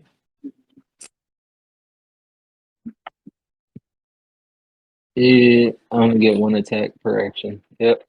That's my bonus action. Let me make sure. Which one am I again? The blue? You're the blue, yes. I want to move. Can I move outwards towards the open space between the green and the purple? Or Yeah, so you take off towards the kind of like Renwick and Blades area. yeah, I want to like split the middle and be a little back from there. Get as far away from those things as I can. Not like as far away. I don't want to use my, be out there in the middle of the desert by myself, but kind of get like behind them a little bit. Okay, yeah, you're a few feet from Blade. Okay, and that's my turn. All right, and that will come back down to the Ankeg. So, well, Gladier and Locris, once again, you're my only targets. You're my favorite targets. So, the first one is going to go for Locris, and that is going to be a 17, which I think misses due to Gladier's boost of AC. Yep, I'm up to 20 now. Okay, and the other one is going to roll with disadvantage, but actually not. So, The southern, let's see, the southernmost has to make a con save, Oh, you're right. or you take fire damage. Okay, let me do that real quick. Before we do, we're looking at a 4 on the dice, so 5 total. It takes 1d6 fire damage. Okay, roll it out. He a whopping 1. All right, we've got a little sizzle going on. Hey, Sean, I accidentally messed up. I rolled a 7 and I have a plus 10 to hit, not a plus 6. So it would have been a 17.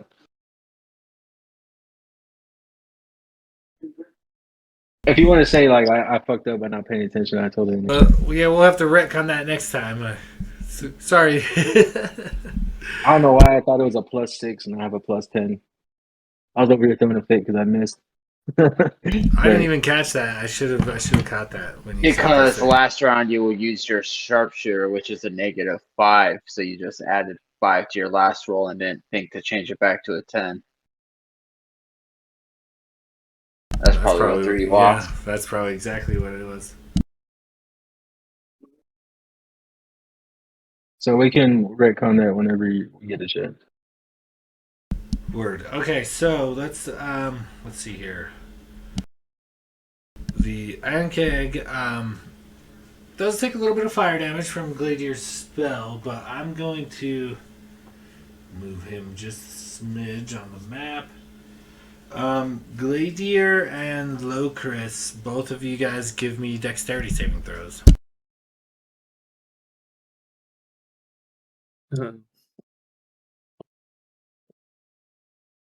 That's not great for me.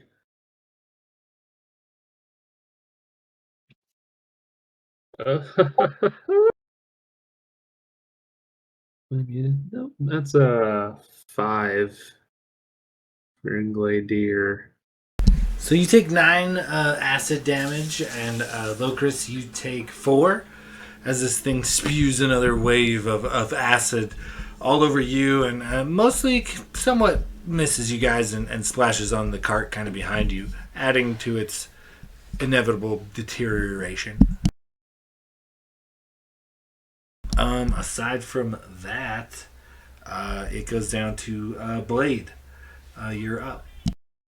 Wait, did that Ankeg move out of our melee range? No, he's a large creature. He just shifted just a bit to get both of you guys in his acid wave. Yeah, just checking.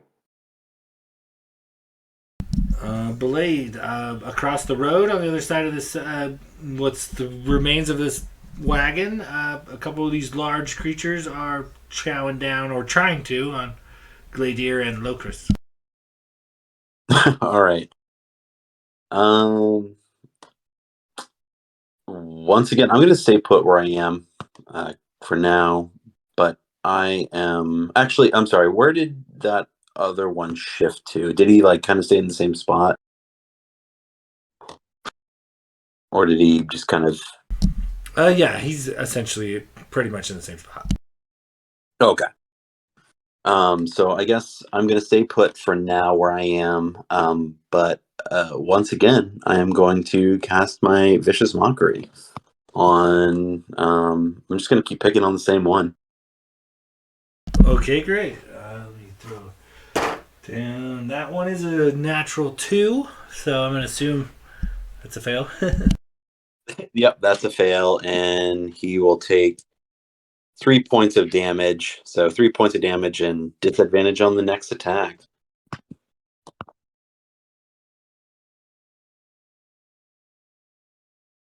Okay, great. Let's see here. And that'll do. So, we are looking at Locris. You are still going toe to toe with a couple of these guys. One kind of, a couple of them surrounding you in Gladier. What do you do? Let's see if I can roll a little bit better on this one right in front of me. I mean, well, I could do worse than a 2. I'd rather not. All right, 12 plus 8 for a dirty 20. Dirty 20 will hit. Go ahead and roll some damage.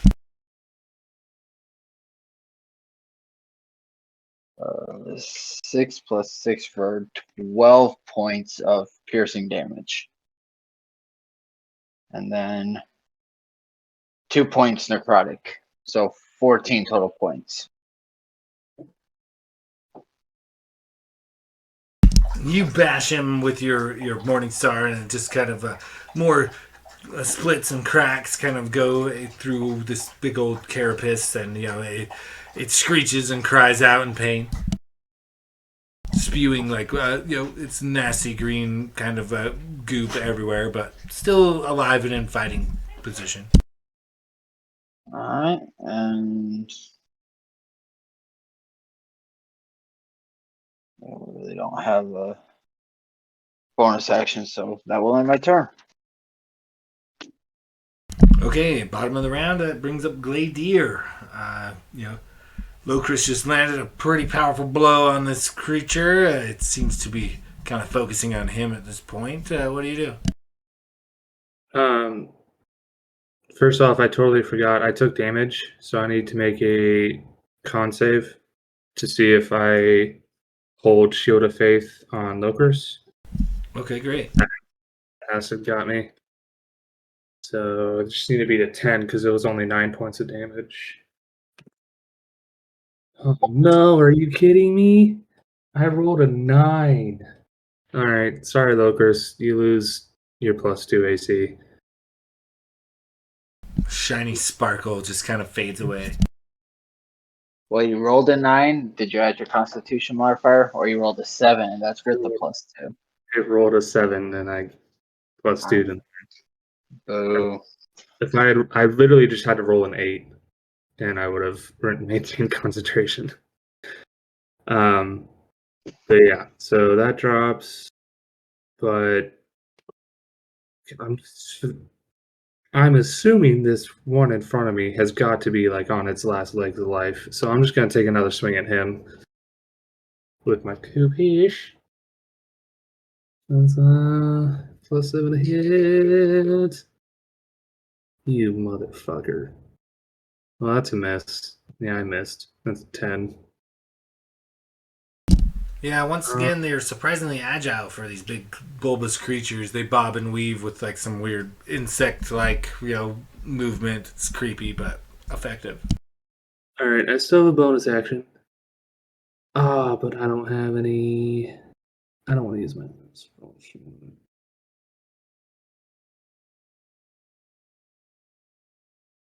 Yeah, never mind. Yeah, I'm just gonna have my turn. Hey, Sean, for the retcon, I did a whopping 8 points of damage. All right.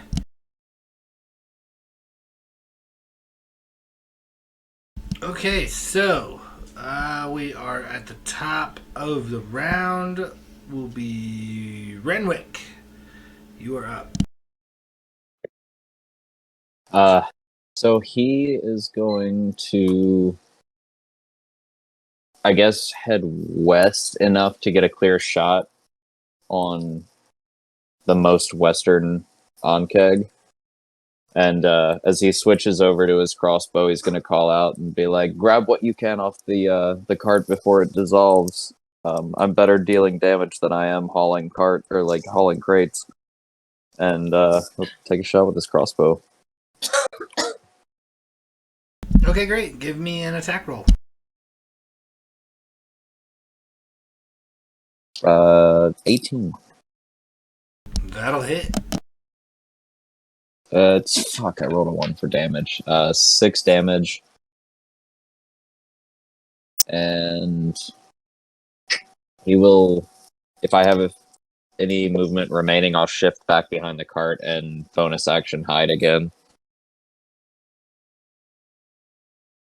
Or if I'm close enough to an ally, I can technically use any of my allies to hide because I'm a small creature. So whatever's closest or available.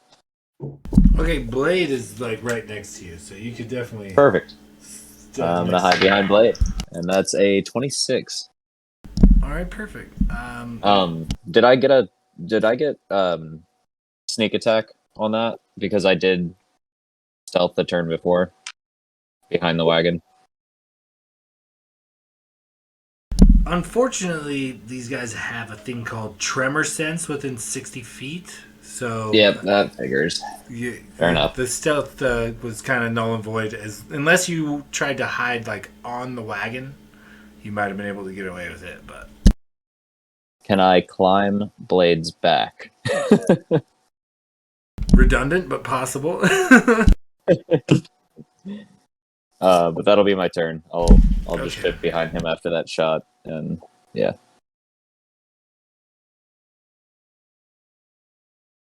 Okay, Logus, you are up. The southernmost, chitinous creature is just taking a few good bashes from Locris. You and Renwick have now buried a bolt and an arrow in it. It's looking worse for wear for sure.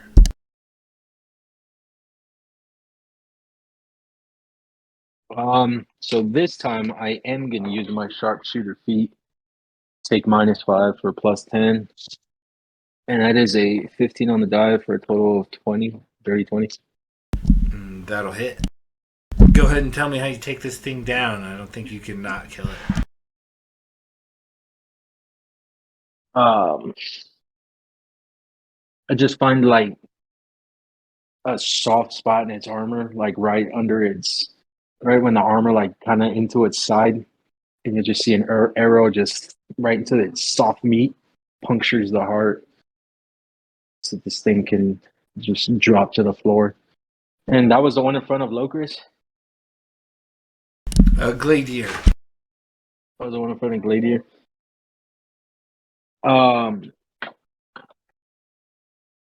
And then as a bonus action, I'm gonna use my Hunter's Mark to the one by Locris. Okay, great. That'll be my turn. Do I need to move to get eye contact on it, or can I see it from here? No, it's a large creature. You could see it. All right, yeah, then that'll be my turn. All right, so that is the remaining Ankeg, and he is not smart enough to run away. So we'll see another attack coming at Locris. Once again, it just kind of snatches out towards you and bangs into your shield. It's trying to grapple you, kind of pick you up, praying mantis style, Locris, but it just doesn't quite have the ability.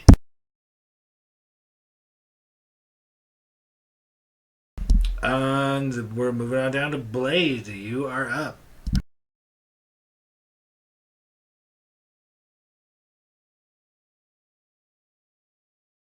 So on the other side of the road, you've got Locris and Gladier still kind of going toe to toe with one more of these creatures.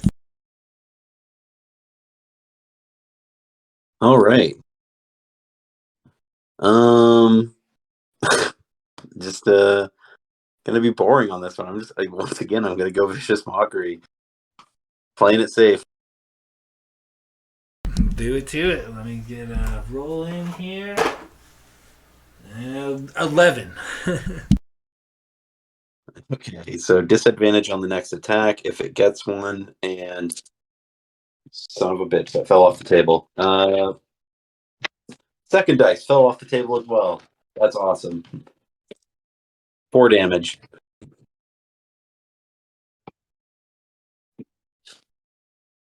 And I'm gonna just stay put. Okay, great. Moving on down. Locris, you are still toe to toe with one of these, and they just banged off your shield, trying to take you down. You're up. All right, I'm going to turn to the last remaining one, shift my Hex Curse over to it, and then I'll take a swing. Okay, great. Give me an attack roll. Hey, better. 15 plus 8 for 23. That'll hit.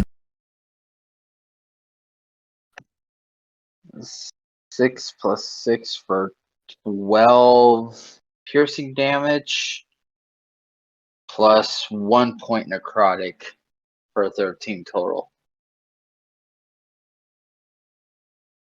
Like before, the first thwack, puts some stress fractures in the carapace, but it's still in good fighting form. And that ends my turn.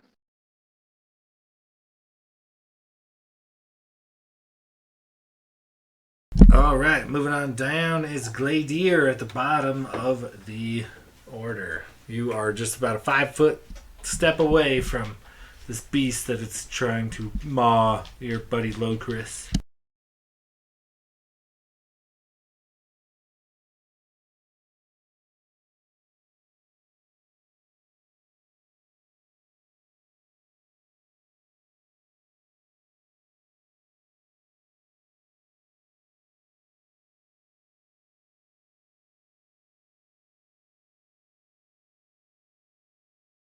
You might be muted. Yep, sorry. Yeah, I'm just gonna move around. Do I have enough? I have enough to. Correct me if I'm wrong, but I think I have enough to flank the nasty boy bug. Yeah, you do. All right, yeah, I'm gonna just walk, not walk, just run all the way around to flank him with Locris and take a swing with my Pesh again. Okay, great. Does that give me advantage with the flanking? Not if you were a rogue.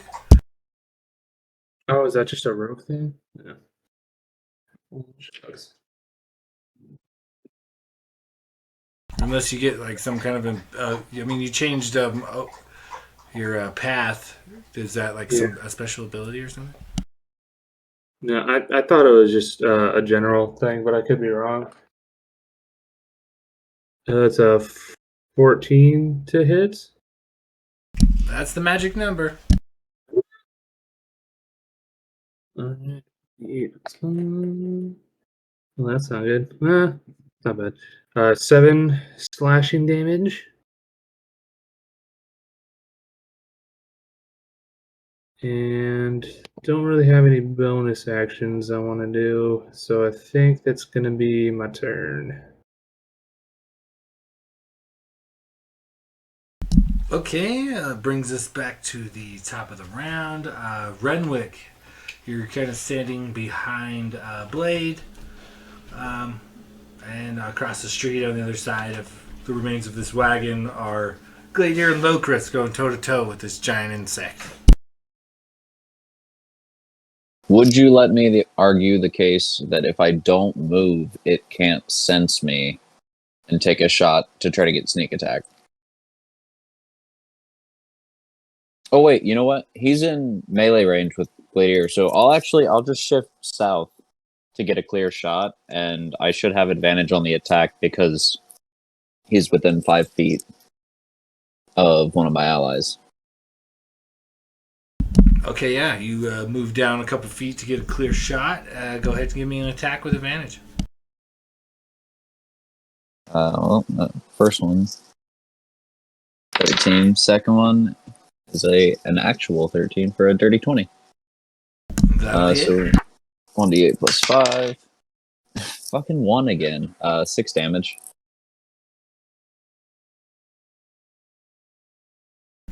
Once again, another bolt sticks firm into this guy's chitinous shell. Doesn't sink too deep, but it seems to have done its work. And I don't really have a bonus action that applies here since it can sense me, so I think that's my turn. All right, Logas, you are up. You are kind of a little bit of a distance away from this thing, but it is still across the street and in melee with Gladier and Locris.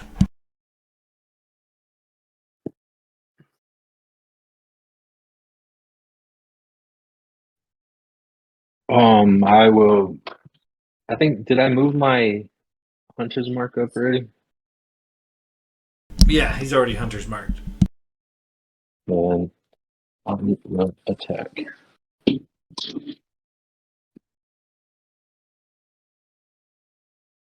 That is that's 14 to hit. That hits. Thank God. They're big and squishy. That is a 12 plus fucking 1. So 13 damage. Your arrow finds lands smooth right in one of its bulbous eyes, and it kind of hisses and sputters. It looks worse for the wear.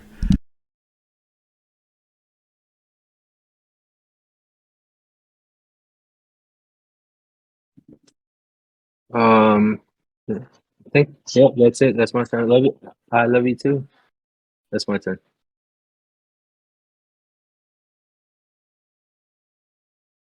Okay, so this thing goes for another acid spew. I can shoot it 30 feet or so. So Locris and Renwick, go ahead and give me dexterity saving throws.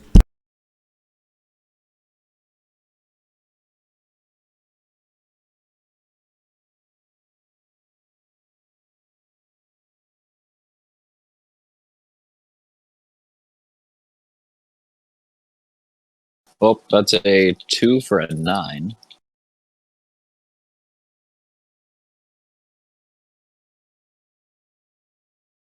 So it'll be 13 damage total from acid damage.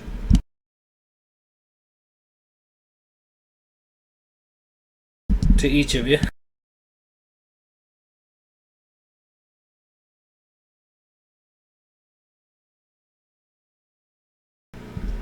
And it goes for an attack with disadvantage on Locris. First one would have been a dirty 20. Second one is actually still a dirty 19. Does a 19 hit you right now, Locris? It does.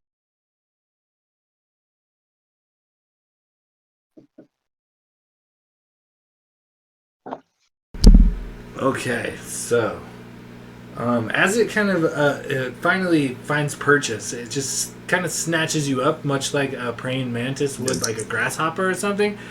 It snatches you up off of the ground and brings you swiftly to its mandibles and gives you a good chomp. You are currently grappled at the moment.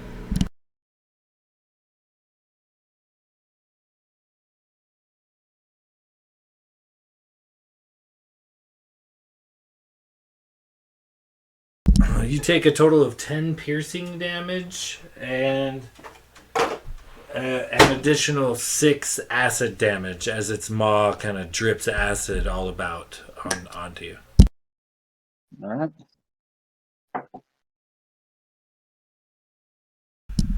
After that, it is Will. You are up.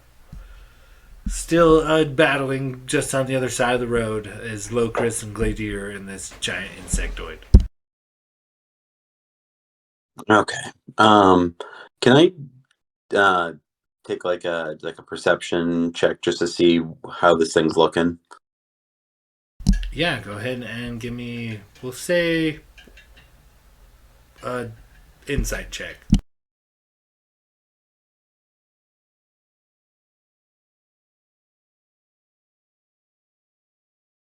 16.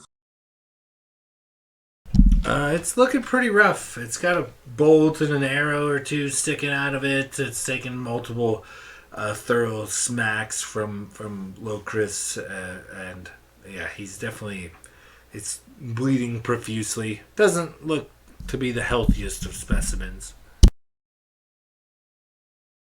Okay.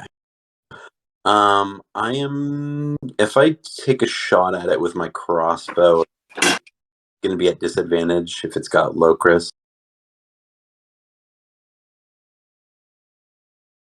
I mean, normally a grapple might do something like that, but this animal is so much bigger than Locris. I'm not going to impose disadvantage. You could certainly shoot at part of it that Locris is not grappled by.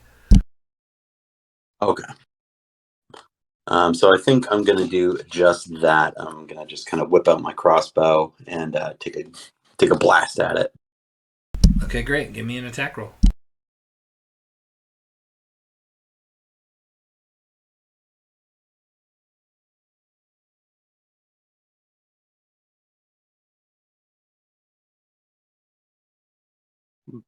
All right.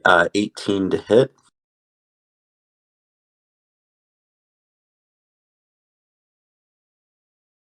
$18 hits. And we are looking at good 12 damage, piercing damage.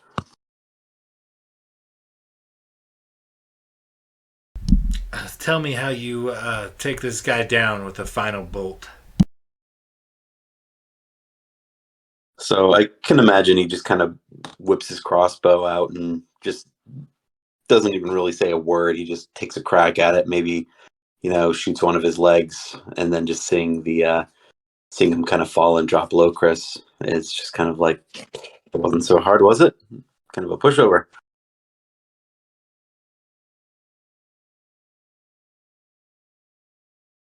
Very proud of himself, kind of brushing off his crossbow. Nice job, Blade. Is that Blade's first kill? I think I got one of the frog dudes before, Yeah. but I was poached. I think he also killed a rogue or two in one of the combats. I know he definitely put a couple to sleep. I think it's second time that I've seen him kill something. Oh, that's a bit of a step up from his usual prey. And he'll kind of like shoot you a wry grin. And he'll walk over to the one that you took down, and he'll break off a piece of the shell and pass it to you. And be like, something tells me you could probably turn this into something in the future. Just like a small token to remember this moment. Just seeing how proud he is that he got the kill shot. Blade just kind of grossed out by the shell, just kind of like, oh, I'll take your word for it. Just kind of pockets it, but just kind of not knowing. Logus is gonna run to the back of the wagon and try to get out as much stuff as I can from the So disintegrating none of your wagon. guys' gear is really damaged, but like from all the acid spray flying around, the walls and roof of the carriage are definitely have been mostly eaten through. There's very little remaining, and of course, your goat and horses were the first to fall. So you guys still have all your gear, but it's now much less convenient to carry at the moment. But it is also, after about a day's worth of travel, you guys find dusk approaching. It's probably time to maybe set up camp and decide a watch. But aside from the actual like barrels of water and like bags of feed, you guys are able to divvy everything up. You're capable of like carrying the small hoard of items you guys have comfortably. Should we move a little bit off the road to set up camp? Considering we just came across these things right here, there might be more in the area. Glader would like to look around to see if there's any like solid grounds, not like sand. Cause is it like primarily like sand dunes that we're walking through, or is it like kind of like a rocky, I mean, it's kind of like a rolling desert situation. It's kind of a mixture of both. There are patches that are just large, sharp rocks jutting out of the sand that you guys kind of have to navigate through, and then on the other side of that, it's just like rolling dunes of sand and beyond. So it's kind of a mixture of different desert terrain. Gotcha. Did we move on from the spot where the battle happened, and like then we're gonna set up camp, or were we saying like it's about time to set up camp where we were at?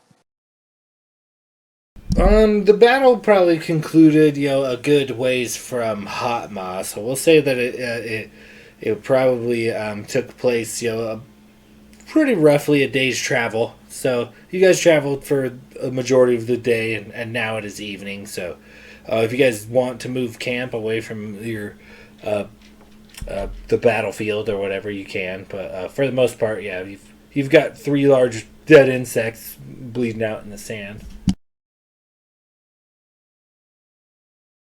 Well, we should probably at least, move away from the dead corpses of these beasts. They might attract, night predators.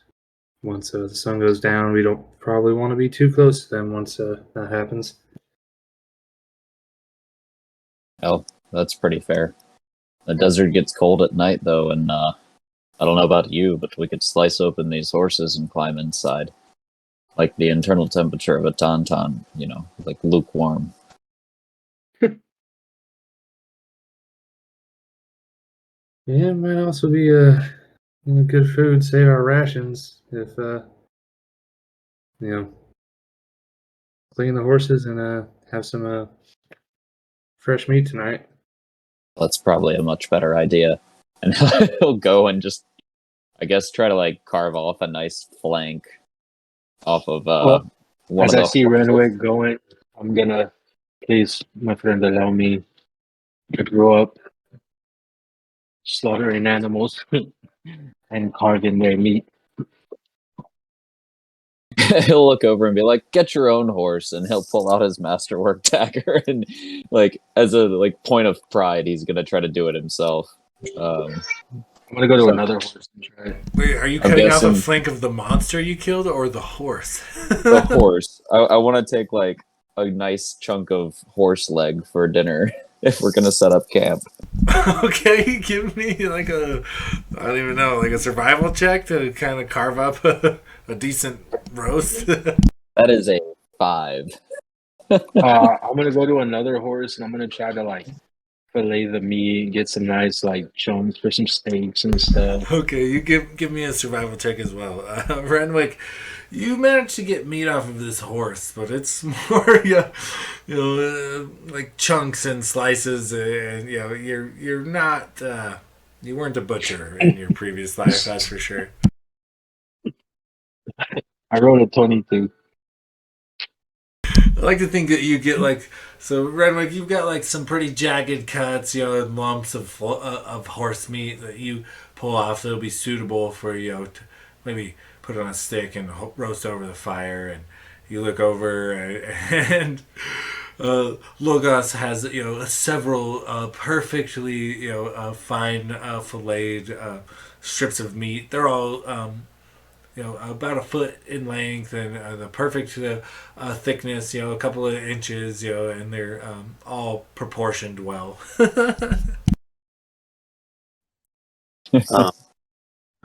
Can Blade take a look around to see if the chickens are still around?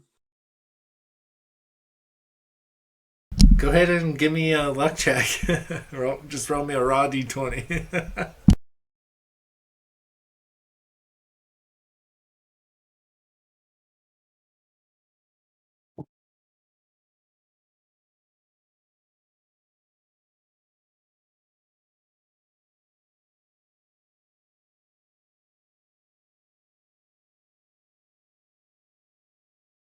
Naturally funny.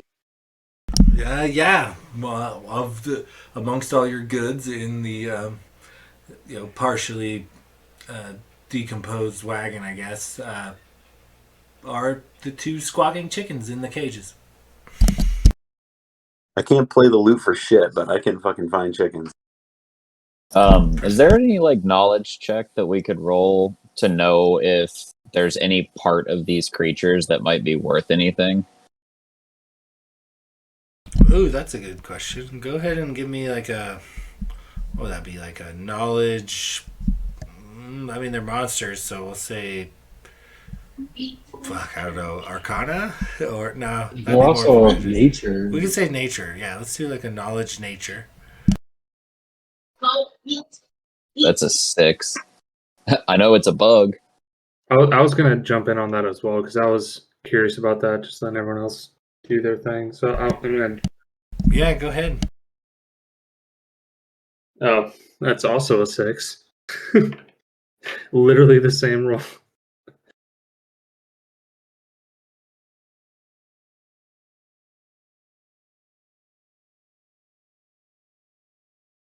Oh, yeah, as far as you guys know, it's just kind of a weird, squishy, gooey bug. You can't really make heads or tails of it. It was not meant for us to know about this bug. I rolled just for shits, and I too rolled a 7. Yeah, it's just kind of a gooey, kind of a mess. Once the battle is over and done with, if there was something worth harvesting, you're unsure as to where it could be or what it could be. Can I try and push the cart off the road and just kind of like give us a makeshift shelter, kind of just like a little bit off the road, just so we're not on like laying in the middle of a sand dune? Go ahead and give me a strength check. 'Cause I feel like enough of it has melted that maybe I might be able to push it off. It's off the fucking table. Didn't even look at it. Haha! Natural 19 plus 4 for a 23. I mean, it takes some effort, but you for sure, you get up underneath it and you get centered, and the acid had eaten away just enough to where, with some thorough effort, you definitely drag this thing off the side of the road.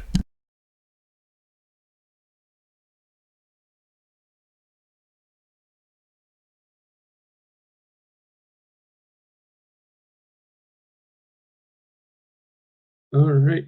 So,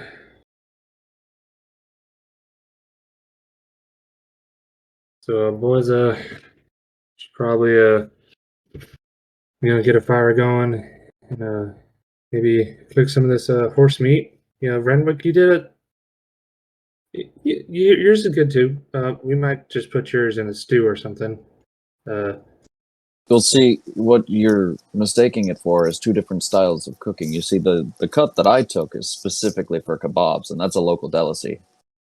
Delicacy, sorry. And he'll just kind of like be prepping his very ugly strip steak. Yes, kebabs. I have steaks, ribs, fillets. I have every kind of meat that you can get off a horse is right here. So you can have kebabs or a steak, and then it's up to you. Yeah, I think I've got like cooking supplies. I would like to sleight of hand a vial of poison and spoil his meat. I'm kidding. While they were Oh, out butchering, Locris was going to build a small campfire and use prestidigitation to get the fire going. Yeah, and I have cooking utensils. So I'm assuming that includes like a cast iron and stuff like that. So I would just probably start cooking up this horse meat before we take them. okay. So, Locris, how does prestidigitation work for you? Like, just you extend your finger and it like becomes a blaze, or do you like hawk a flaming loogie? Like, explain to me how prestidigitation works for you. Thinking with this one, since all my powers have been stemming from black tattoos, you just see the black ink curl down the hand and just a black fiery shape, kind of, because it's a cantrip, so it doesn't go very far, but just enough to lick the kindling and heat it up and get it burning. But it goes from a black in my hand to normal looking fire.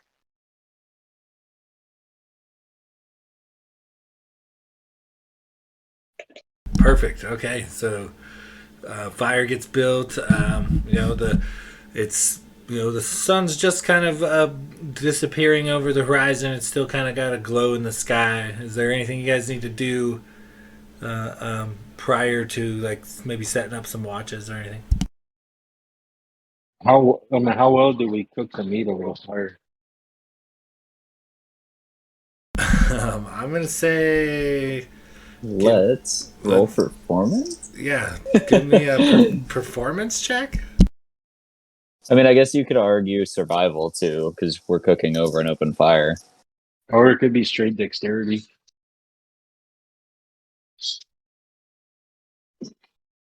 What do you say, DM? I say let's make it a straight dex check. Constitution, see how well everybody keeps it down. That is an 11. Holy shit! Well, I rolled an 11 on the die for +5 for 16. I rolled a 19 on the die for a 19. I mean, you obviously get varying degrees of meats. Some people like a little more chewy, a little more well done. Some people like it rare, pink in the middle, type of a situation. And to varying degrees. Each of you kind of accomplishes one of those means, whether you meant to or not. Yeah. A little more charred looking on Renwick's side. Everybody knows the secret to a good kebab is a nice, thick, hearty char on the outside. And he takes a big bite and tries not to like grimace too much. You sure you don't want a little bit of this filet I got here? And it's like perfectly cooked. Pulled a little like salt and pepper out to season it to perfection. It's just like juicy as I hold it up to him. Sure you don't want some of this? I mean, nothing against your kebabs, but you know. Oh, that's fair. I mean, variety is the spice of life. And he'll just kind of like, he's not really making eye contact, but he'll nod at you when he takes a piece. I also And have just a sets his steak kebab here. down. I have a nice piece of horse steak here. I was going for medium rare, but I guess with the 16, it came out like more medium than medium rare.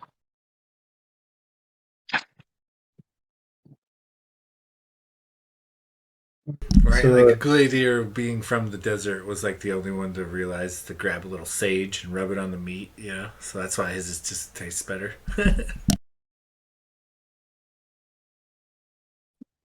And me and Renwick just forgot to season the meat, and he's over there just putting all kinds of seasoning.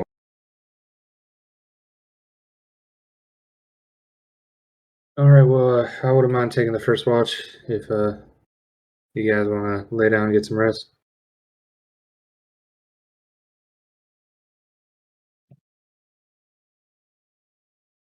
First watch is Gladiator. I'm not going to turn it down. Okay, and I assume you guys are gonna post up it like in the wagon, or are you guys gonna pitch a tent, or explain to me how you guys set up camp. We got a fire and cooking horse meat, but need a little more than that. So Gladiator would, when he's taking this watch, he would. So I kind of like push it off. I'm assuming I push it off the main trail. I don't know, maybe like somewhere between like 25, 50 yards, just kind of get some distance from it. And he would have angled it so the fire, the carriage is between the fire and the road, kind of try and block some of the light. Then he would just be sitting on top of the carriage during his watch.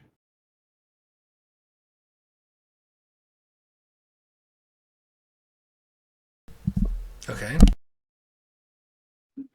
I'll just roll up a bedroll and kind of slide under the wagon, so I'm like out of the elements, and it's nice and dark under there.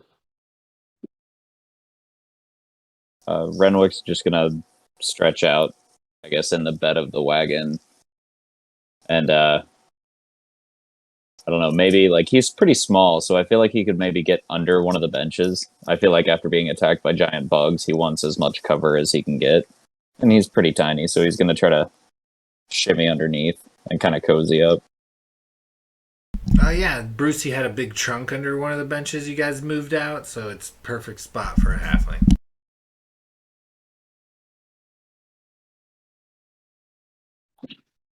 And I'll tell Gladiator, wake me up for the second one, and I'll probably take the second and the third so everyone can get a full night's rest. Sounds like a plan. Chris is gonna lay out his bedroll in the wagon and just pass the hell out.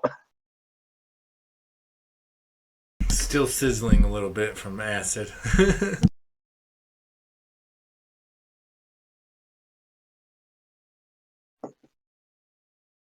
Okay, Gladiator, go ahead and give me a perception check as you take first watch.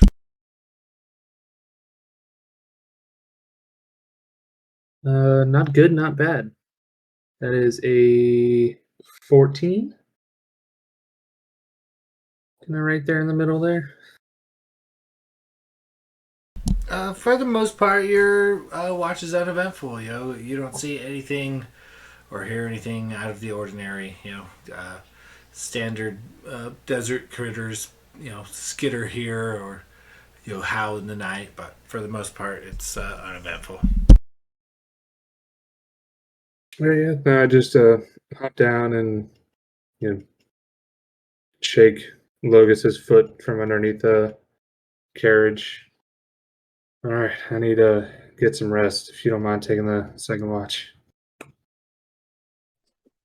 Yeah, Lucas, he's not even really asleep. He's just kind of meditating. So, like, as soon as you touch his foot, just eyes open. Of course, you can take my spot if you like, and I'll go and I'll get up to like on top of the wagon if I can, so I get like a nice view of the area and plop down and take my watch. Okay, yeah, go ahead and give me a perception check as you kind of take over watch. I got a 21.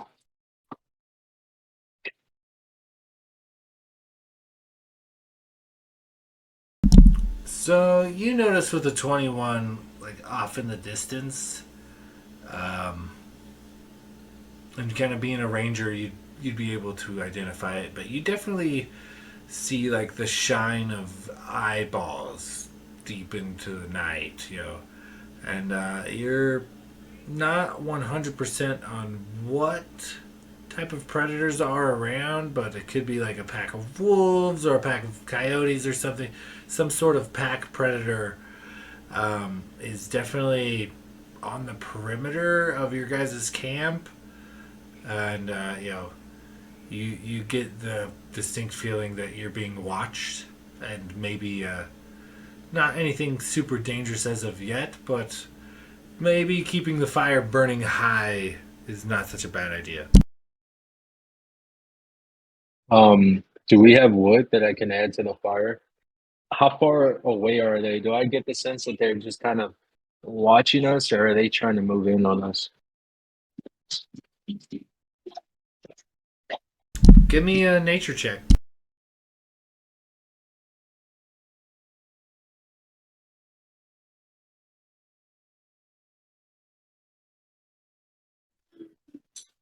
It's a 19 total.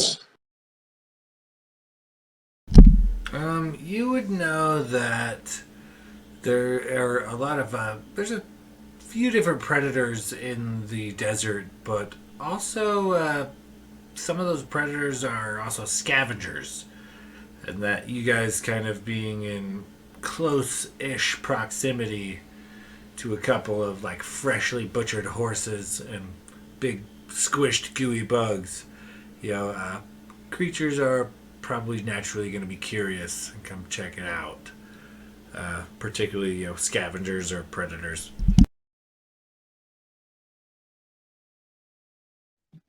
All right, I'm just gonna clock them, and if I see them start like getting a little too close, um, I have my bow on my lap and my hands ready just in case I fire off a warning shot. Do you fire off a warning shot? Well, if I was gonna do that, I was gonna ask if I could just like maybe light one of the arrows on fire and fire it off in their direction. Absolutely. Because I have with my sharpshooter feet, I don't have a disadvantage, and I have a range of up to 600 feet. Yeah, go ahead and give me. We'll call it. Give me an attack roll, I guess. Well, more than likely, I'm gonna hit, but I'm not trying to hurt it. I don't want to make them aggressive. I just want to let them know I see them and they're not welcome. Yeah, it's a 22 total to hit. Okay, as you fire this flaming arrow kind of deep into the darkness in the direction of these, flashing eyeballs, go ahead and give me a perception check as well.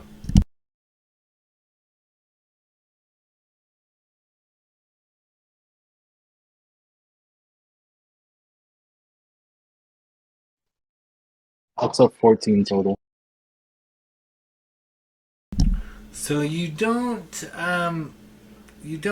know how many exactly, But as you fire this arrow and it kind of skitters into the sand with a little bit of a fiery plop, it definitely startles some of the nearby critters, and they scatter. They all scatter and they bolt for the hills.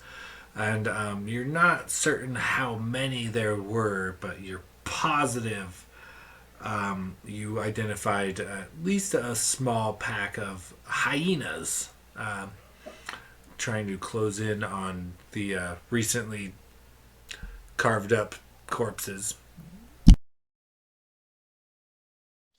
And I'll say, we mean no harm, friends. You're just not welcome here. You can have at it when we're going in the morning because I can sleep with animals. Yeah, they kind of just yipe and run off. They don't really pursue too much after that. And then, aside from the hyenas investigating, your watch is uneventful. I'm just gonna get the last watch as well since I've already completed the long race.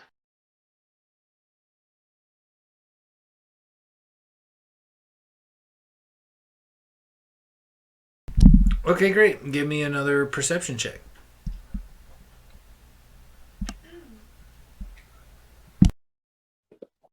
That's a 10 total.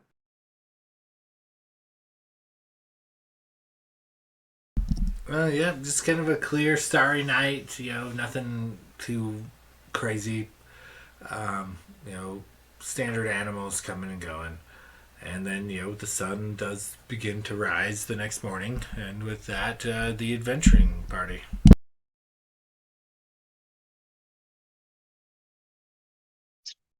So as soon as I see the sun start rising, I'll start going and shaking everybody awake.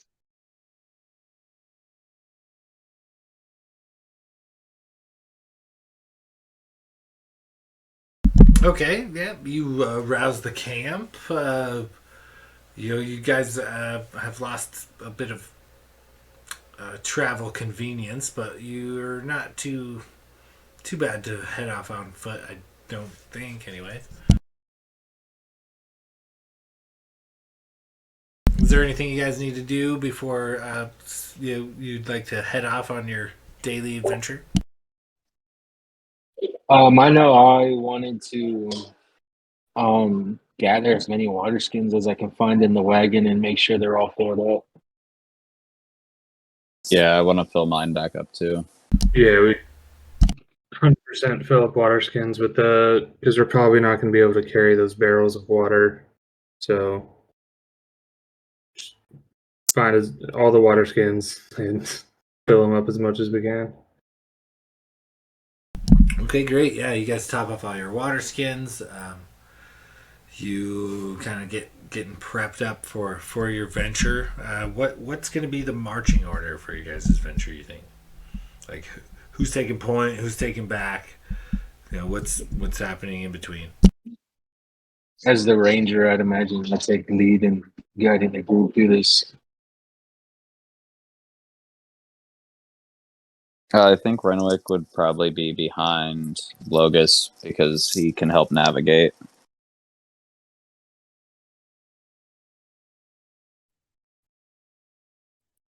Blade would probably be after Renwick, I would imagine.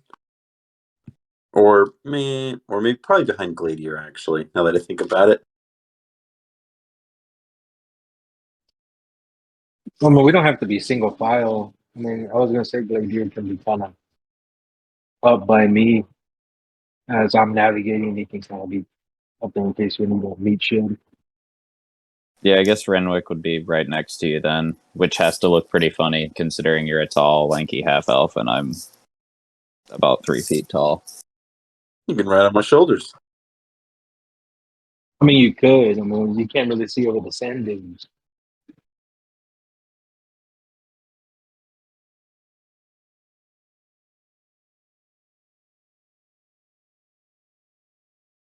Well, Chris will watch the rear. Yeah, I think Glader would just be somewhere in the middle. Okay, go ahead and give me a survival check there, Logos, as you kind of try to lead the party north. Is it with advantage again since Renwick was helping me with the navigation tools? Yeah.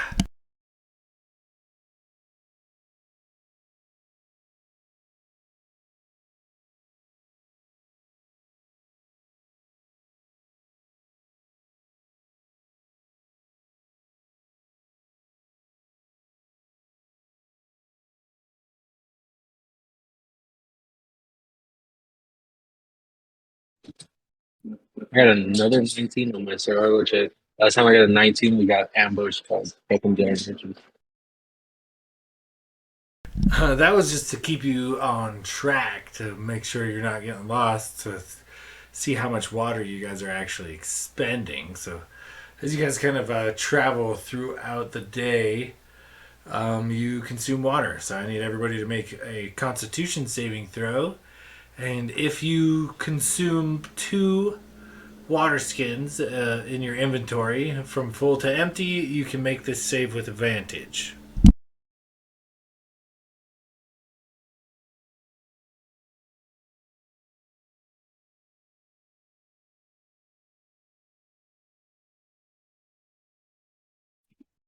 Go to 14 on my con save. 19 for Renwick. Damn, 9 for Blake. You didn't roll with advantage, Will? You don't got 2 water skins? Oh, no, I did not. I was trying to be sneaky. Well, not sneaky, but conserve. But I think we had a couple like extra water skins on top of what you already had on your character sheet that were in the not. wagon, so you could always take those. Yeah, if your allies are willing to part with some of their water, you can make that roll with advantage. Roll. Go ahead and roll again. Well, to clarify, I did say I wanted to look through the wagon and get as many water skins. How many did I find in? Just what you brought with you, plus I think the villagers gave you a few. Tark equipped the party before he sent you into the well, before you guys encountered the bullywogs. So everybody I think should have at least 2. I think, if I'm not mistaken, I'm pretty sure everybody had 2 or 3, but then we got 2 more from the villagers offering. So I was carrying 3, so I technically have like 1 extra. But also, would it work out that we could like fill our water skins, chug a bunch of water, and then right before we start walking, fill them back up to try to like spread that out? I think it would make sense as opposed to just filling them up and going without trying to hydrate as much as we could before we walked away from the barrels. All right, I would assume you guys hydrate as much as you can while the barrels are there.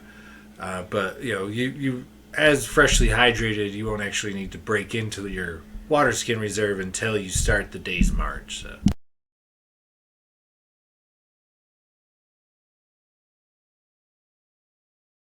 And then just for flavor, just to help keep the water skins cooler, Lucas hits one of everybody's with Ray of Frost, so they have a frozen water pack to slowly defrost and keep them cool.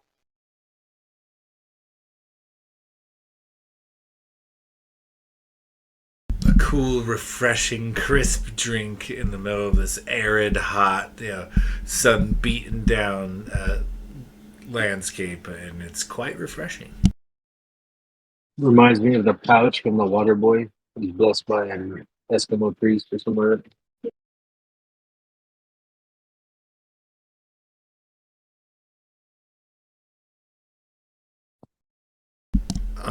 So as you guys kind of, we'll say you're getting ready for your say midday stop or whatnot to pound some water. I'm gonna roll an encounter check real quick and see what is going on here. Lucky you guys. As you guys kind of continue trudging through the hot desert, Blade, unfortunately, and Gladier, you've just failed So both of you are suffering from a point of exhaustion. Just disadvantage on ability checks, from the heat really getting to you. But everybody else seems to is equally hot, but a little less miserable. And as you guys kind of march on, you once again have come to the point where it is probably appropriate to either set up camp or trudge on through the night. You know that as far as the map goes, you should arrive at Greenthorn at the very end of the third day of travel. This will be day 2 on your guys' journey. And so keep in mind your current water reserve and how do you guys go about setting up camp now that you don't have a wagon for protection?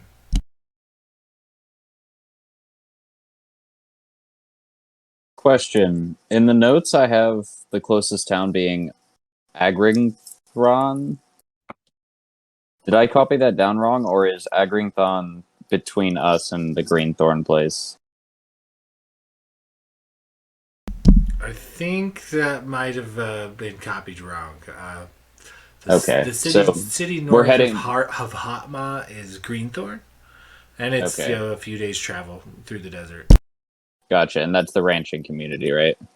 Correct. Okay, cool. Just making sure. I don't know where I got that. I think I copy pasted it from chat last week, but all right, clarified. Thank you.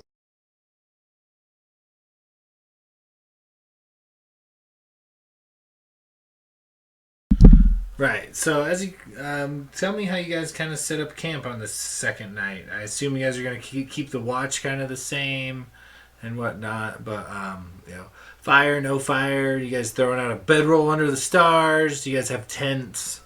What is your plan for setting up camp? I'd say we set up a fire and bedrolls around. Unless somebody has a tent. I know I don't. I think we got something. I don't know if I'm remembering right. Did we get a tent? Unless it came in what they gave us. Nope. Backpack, bedroll, blanket, candles, hooded lantern, steel mirror. Okay, I couldn't remember if they gave us a tent. All right. Yeah, I guess just bedrolls under the night sky. It is. Was it just a plain backpack, or was there anything in there? Backpack full of camping gear. I think it was like holding the stuff I'm that. assuming the backpack's holding the stuff.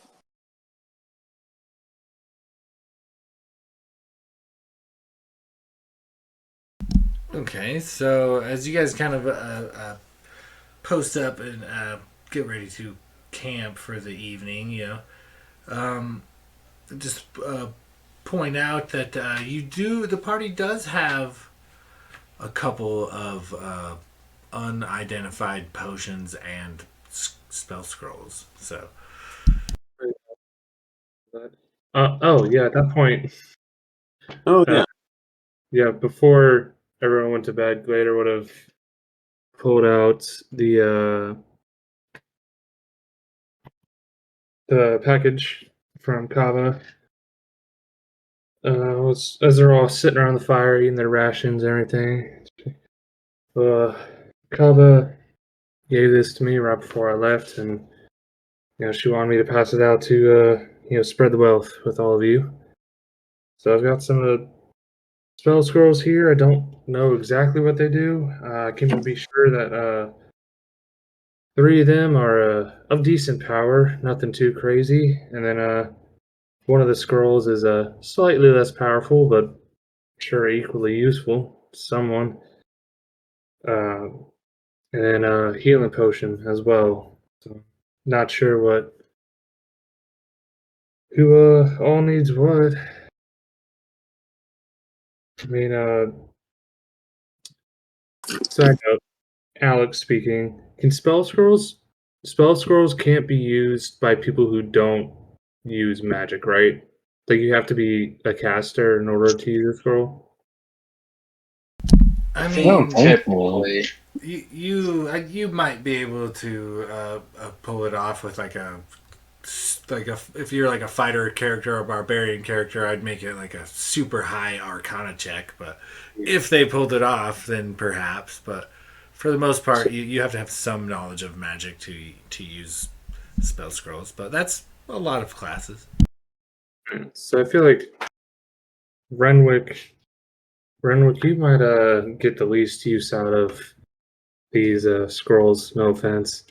I mean, if you want to try one, I guess, but I just might be easier for one of the magic users of the party to utilize these properly.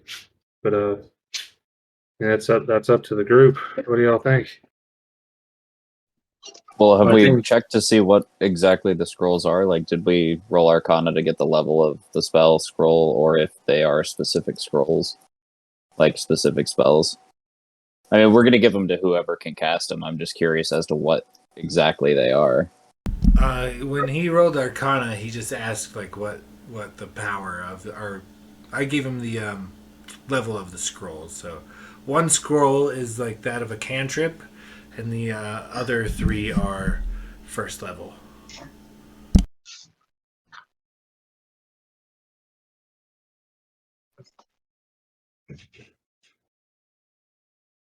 Well, I mean, I can delve into it again. I'm not sure if anyone else is more intelligent than I am, but I somebody got a +2 to Arcana. It's not much, but More than I I got a have. +1. I got a +1 Arcana. Chris, you maybe want to help me look into these again, see if we can maybe figure out exactly what they do. yeah, I could take a quick look, see if I get any inspiration. Yeah, if we can like maybe both look into them, like combined, like join forces. So you can each make your own, or I'll let one of you give the other advantage. I I just rolled a natural 20, I'll give you advantage. so Oh, that's convenient. 22 are. Okay, yeah. So what are you expecting? You have 4 spell scrolls and 2 mystery potions. Yeah, I forgot about the mystery potions. I think I do the. Well, on that roll, I think I'd rather do the mystery potions because the scrolls should say what they are, shouldn't they?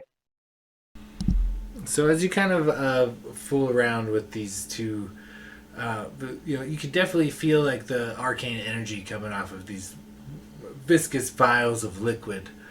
But as you kind of attune yourself to their nature, you realize that the 2 mystery potions are actually potions of climbing. Okay.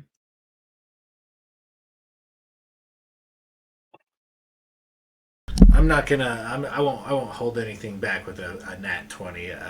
Seems that Drasek has smiled upon you today, Locris. The cantrip spell scroll is a spell called Blade Ward. It's a bard cantrip basically. So aside from Blade Ward, the next spell scroll is actually a spell scroll of Searing Smite.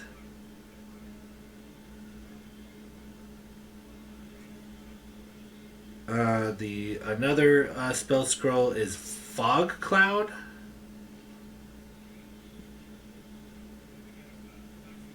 And the final spell scroll is Fairy Fire. That's a good one.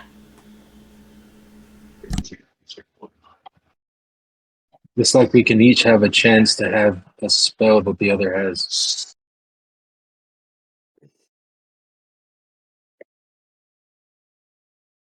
Well, I already have I know this spell right here, Searing Smite, so that won't do me any good if anyone else wants to take that. I think that would be good for either Renwick or I, because the Searing Smite is a melee attack. Yeah. I don't think Renwick has any casting capabilities though. I mean, I'm pretty sure that rogues can basically do a magic device check to cast spells. I'm trying to figure it out right now. I mean, I if think that's the case, I'll take it. But, it's just like a Arcana check to see if you can use it, whether you know magic or not. Something I would definitely use it. I mean, I'll either take the healing potion or um, fairy fire. Well, I was gonna ask if I could have Fairy Fire advantage on ranged attacks for useful for me. Oh yeah, yeah. Then no, you take that. So arcane tricksters have the magic Yeah, it's a spell casting, so it's the specific class. So you, at the very least, you'd have to do a Arcana check set to whatever Sean wants to set DM at. And I'd set it based on like the difficulty of the spell. So I mean, we'll say I don't know, 10 plus the spell level difficulty. Yeah. And then a failure just results in like you destroy the item and it doesn't work.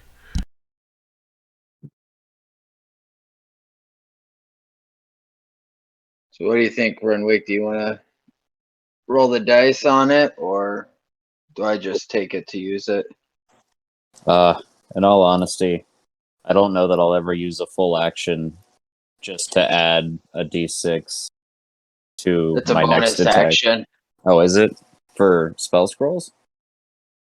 Well, for that spell itself, it's a casting time. It's a bonus action. But I think to use this, I mean, correct me if I'm wrong, DM, but I think to use a scroll, it's a full action. But Searing Smite, it is just your next attack, so you can use the bonus action or use the action to cast the spell with the scroll, and then your next turn or next attack, if you have multi-attack, something like Yeah. that, you could. It's Yeah, not. with- Yeah, that'd Yes. come down to the DM discretion whether Yeah. to change it. Yeah. yeah, I think mean, we'll just have to roll with rules as written on that. It'll probably be a standard action to utilize a spell scroll. yeah, Renwick usually fights with an offhand weapon, so I don't foresee myself using it, so he'll pass it over to Locris. Logus is gonna tell Renwick, this one might benefit you. Fall Cloud. You basically cast it and everything becomes obscured, like as a rogue if you're stealthing and get caught. It's basically like a smoke bomb. You can get out of there. Well, that's pretty interesting. It's true. It wouldn't be the worst thing to have, and I suppose I could always pass it back to somebody in a pinch. I just don't know if I'll be lucky when I go to cast it, so that's a roll of the dice there. But if nobody else wants it, I'll hang on to it. It's very Yeah, like a very situational spell. So I feel like you would be feel like you have the highest chance of needing that sort of situation. Fair enough. All right, Yeah, I I'll hang on equipped to Fog Fog Cloud Cloud. then. I equipped fog cloud today in case shit popped off or we needed to poof out of there. I mean, then, Blade, do you have Blade Ward? Because I know that's a bard spell. Do you have that already prepared? I do not. You do not? Do you want to take that? Or do you want the healing potion? I'm good either way. I'll take Blade Ward. I'll give it a shot. Alright, I'll take the healing potion then. And then the other potions are potions of climbing, which give you a climbing speed equal to your walking speed. So we could just store those until they're necessary, since you're not doing a lot of climbing out here in the desert. Yeah, we can just keep that in like the group loot. Alright, well, on that note, since we got that figured out, do you want to do watches and get some rest for our last leg of the journey. Right, Gladier, you typically have been taking first watch, or you're still on point for first watch?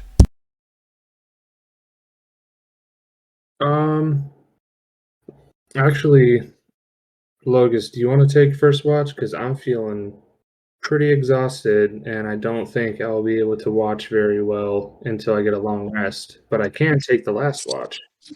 Well, well, my friend, I think you and I both are exhausted. I think you and I both took a level of exhaustion. I thought you passed. Did I pass? I thought I heard Logus and Gladier. I've been rolling with exhaustion this whole time. Oh, yeah.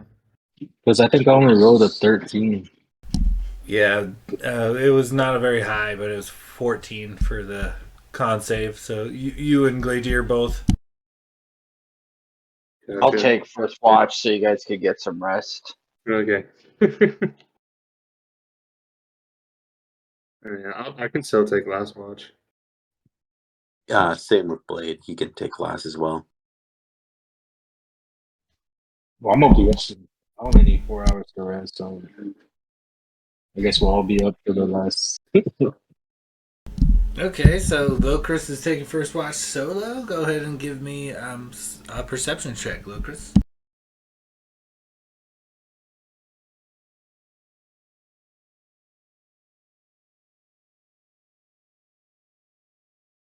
And that's why I use real dice. 12. It's just kind of a peaceful desert night. You know, you can hear the crickets chirping and the occasional skitter or a critter nearby, but for the most part, a pretty uneventful watch. Nothing but a few shooting stars.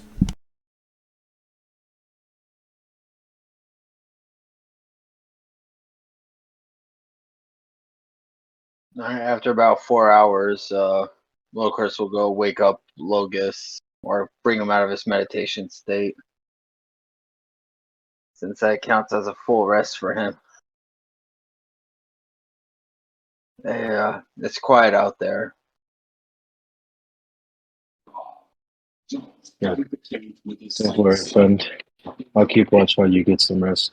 And Sean, just every night, I'll probably pop that good berry unless I don't have the spells for it, and I'll let you know. But just assume that every night I have a spell for it. I'll pop a good berry for the whole day. Okay, I'll have to bother you after like combat to make sure you still have spell slots, but sounds good. Yeah, I understand. I'll roll for my watch. That is a 6 plus 8 for a total of 14.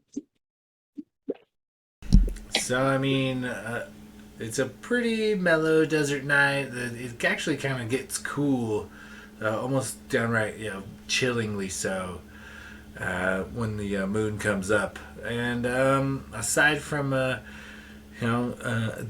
baying of coyotes, there's not much going on on your shift either. I know Blade and Gladier said they want to last watch, but since I only need 4 hours,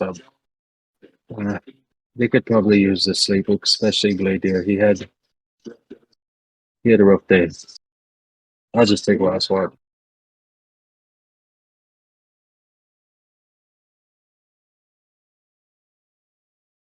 Okay, yeah. Go ahead and give me another perception check. That's a 19 on the die plus 8 for a total of 27.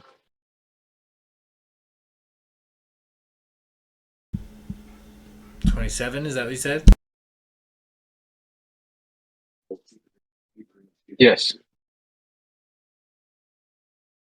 So on your final watch, you do notice that same like small pack of hyenas is eyeballing you cautiously, but giving you a very very wide girth distance. They're not trying to come anywhere near you or the party, but they are looking concerned, kind of like sentinels, of their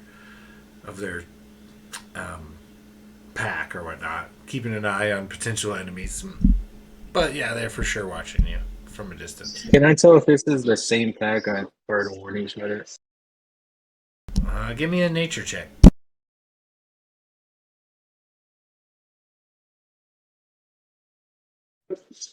So 14 total.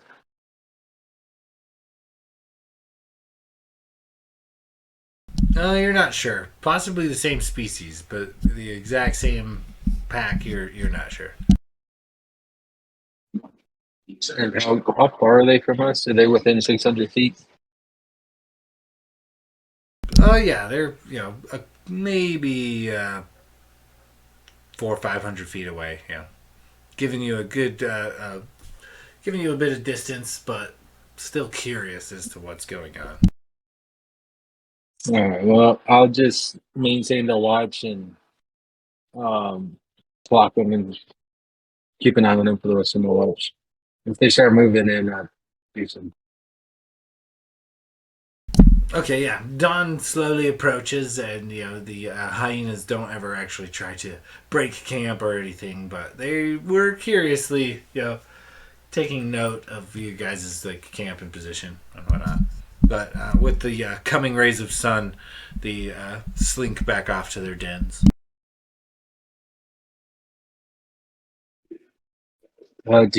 I'm gonna go shake them up. And do you guys think we need some meat? Pretty sure I can track these hyenas back to their den.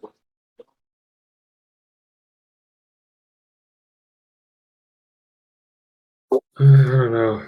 We're only probably a day out away from a greenthorn. We might just want to, book it and get there before sunset. Okay, at least take these. I'm gonna hand everyone in the group, including myself, one of the berries. Because not only does it restore one hit point, but it provides enough nourishment to sustain a creature for a whole day.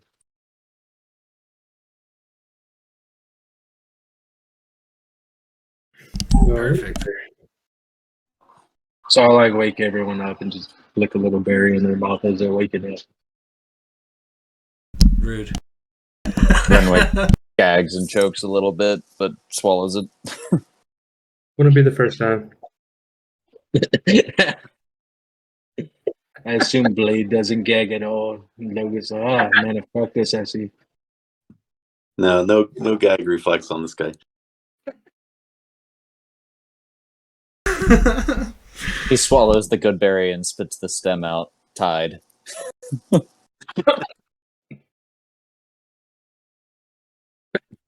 Delicioso. All right, so give me another survival check there as you kind of head on the end of your journey. On the end of your journey.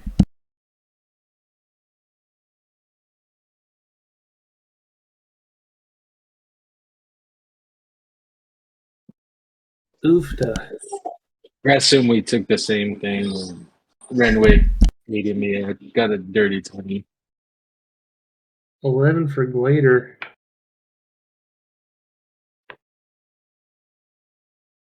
Yeah, he's not the smartest guy, but he can punch stuff real hard.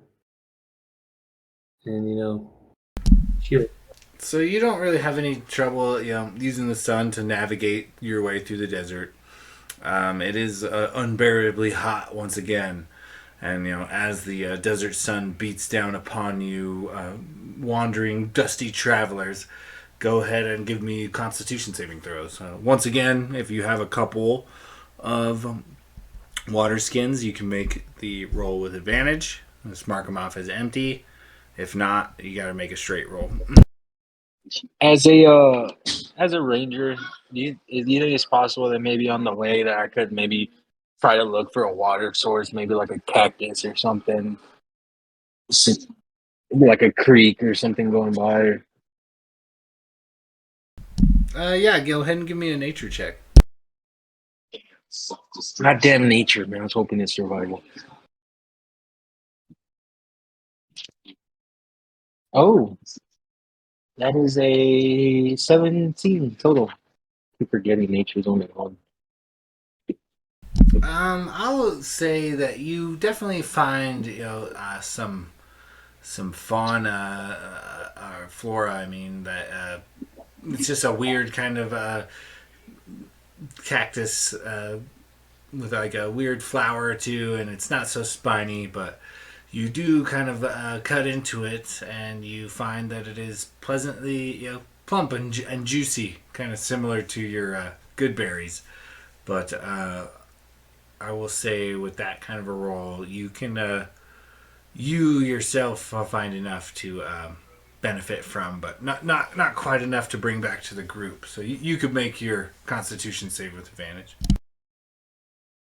If I well, sorry, so I did advantage on the second day after we refilled our water skins, which means I drank both of my water skins. So those are the only two I had. So does this mean I'm assuming is this a straight roll or is this disadvantage for me? Because technically in my inventory I'm out of water skins. Well, it'll be a straight roll for now, but if you fail, then it'll be disadvantage until you sleep. So, Okay. does anybody have one extra water skin by chance? I have brought 3.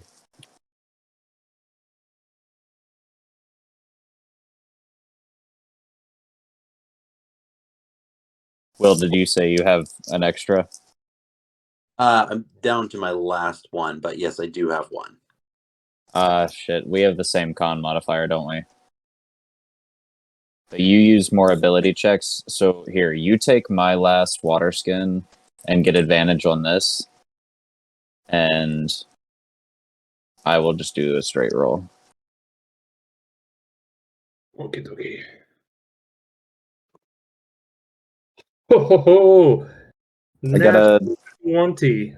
fuck yeah. I got a dirty 20. Natty 17. I got a natural 20 for a I total of mean, 21. being generous and honest, and it paid off for once. Now I'm gonna roll nat ones for the rest of the campaign. I don't think anybody failed that time. Chris, what did you get? 16. Yeah, everybody passed. You, despite your running low on water, you guys kind of band together and dig deep and share when and where you can. And yeah, you guys all move forward through the desert and off in the distance as the sun begins to bake you overhead. You can definitely see where the sandy mounds and dunes make way to greener pastures, like literally. Off in the distance, you can see rolling hills of grass, and you can just smell like the presence of like water and vegetation versus the sandy, dusty path you guys have been on for days. And as you approach this kind of converging of desert and grass, you notice off not too far from the border a small community pops up. You can tell that there are several small buildings on the horizon. And I think that is where we're going to have to end our session tonight. Oh, man. The entire session was just us trying to get to this damn town. I had a feeling that it was gonna take us the whole session to get through the desert. Fucking on kegs. Yeah, right.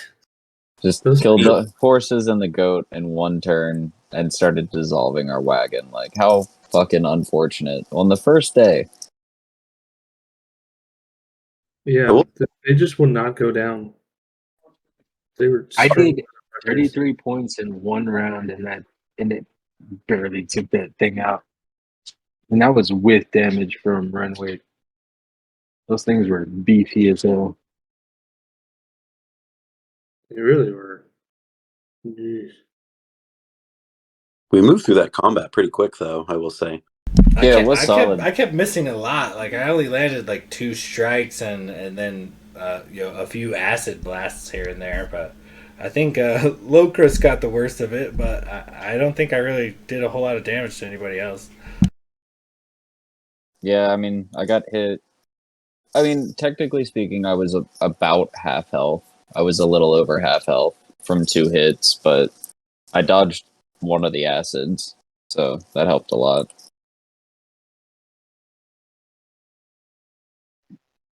Yeah, I was fine until that final round. Right? They only had like 1 attack per round. Aside from their little acid breath when I rolled to try to get it back, but. They didn't really roll to get it back so well. I only got it back like twice out of the 3 of them. That's 20%, 30%, something for as many rounds as there were. Yeah, those fucking dope. I was hoping they would snatch you guys up a little more. It's like an auto grapple when they hit, and then anybody taking damage from the grapple takes an extra d6 of like acid damage. But I just couldn't get the damn things to grab you guys. You're too nimble.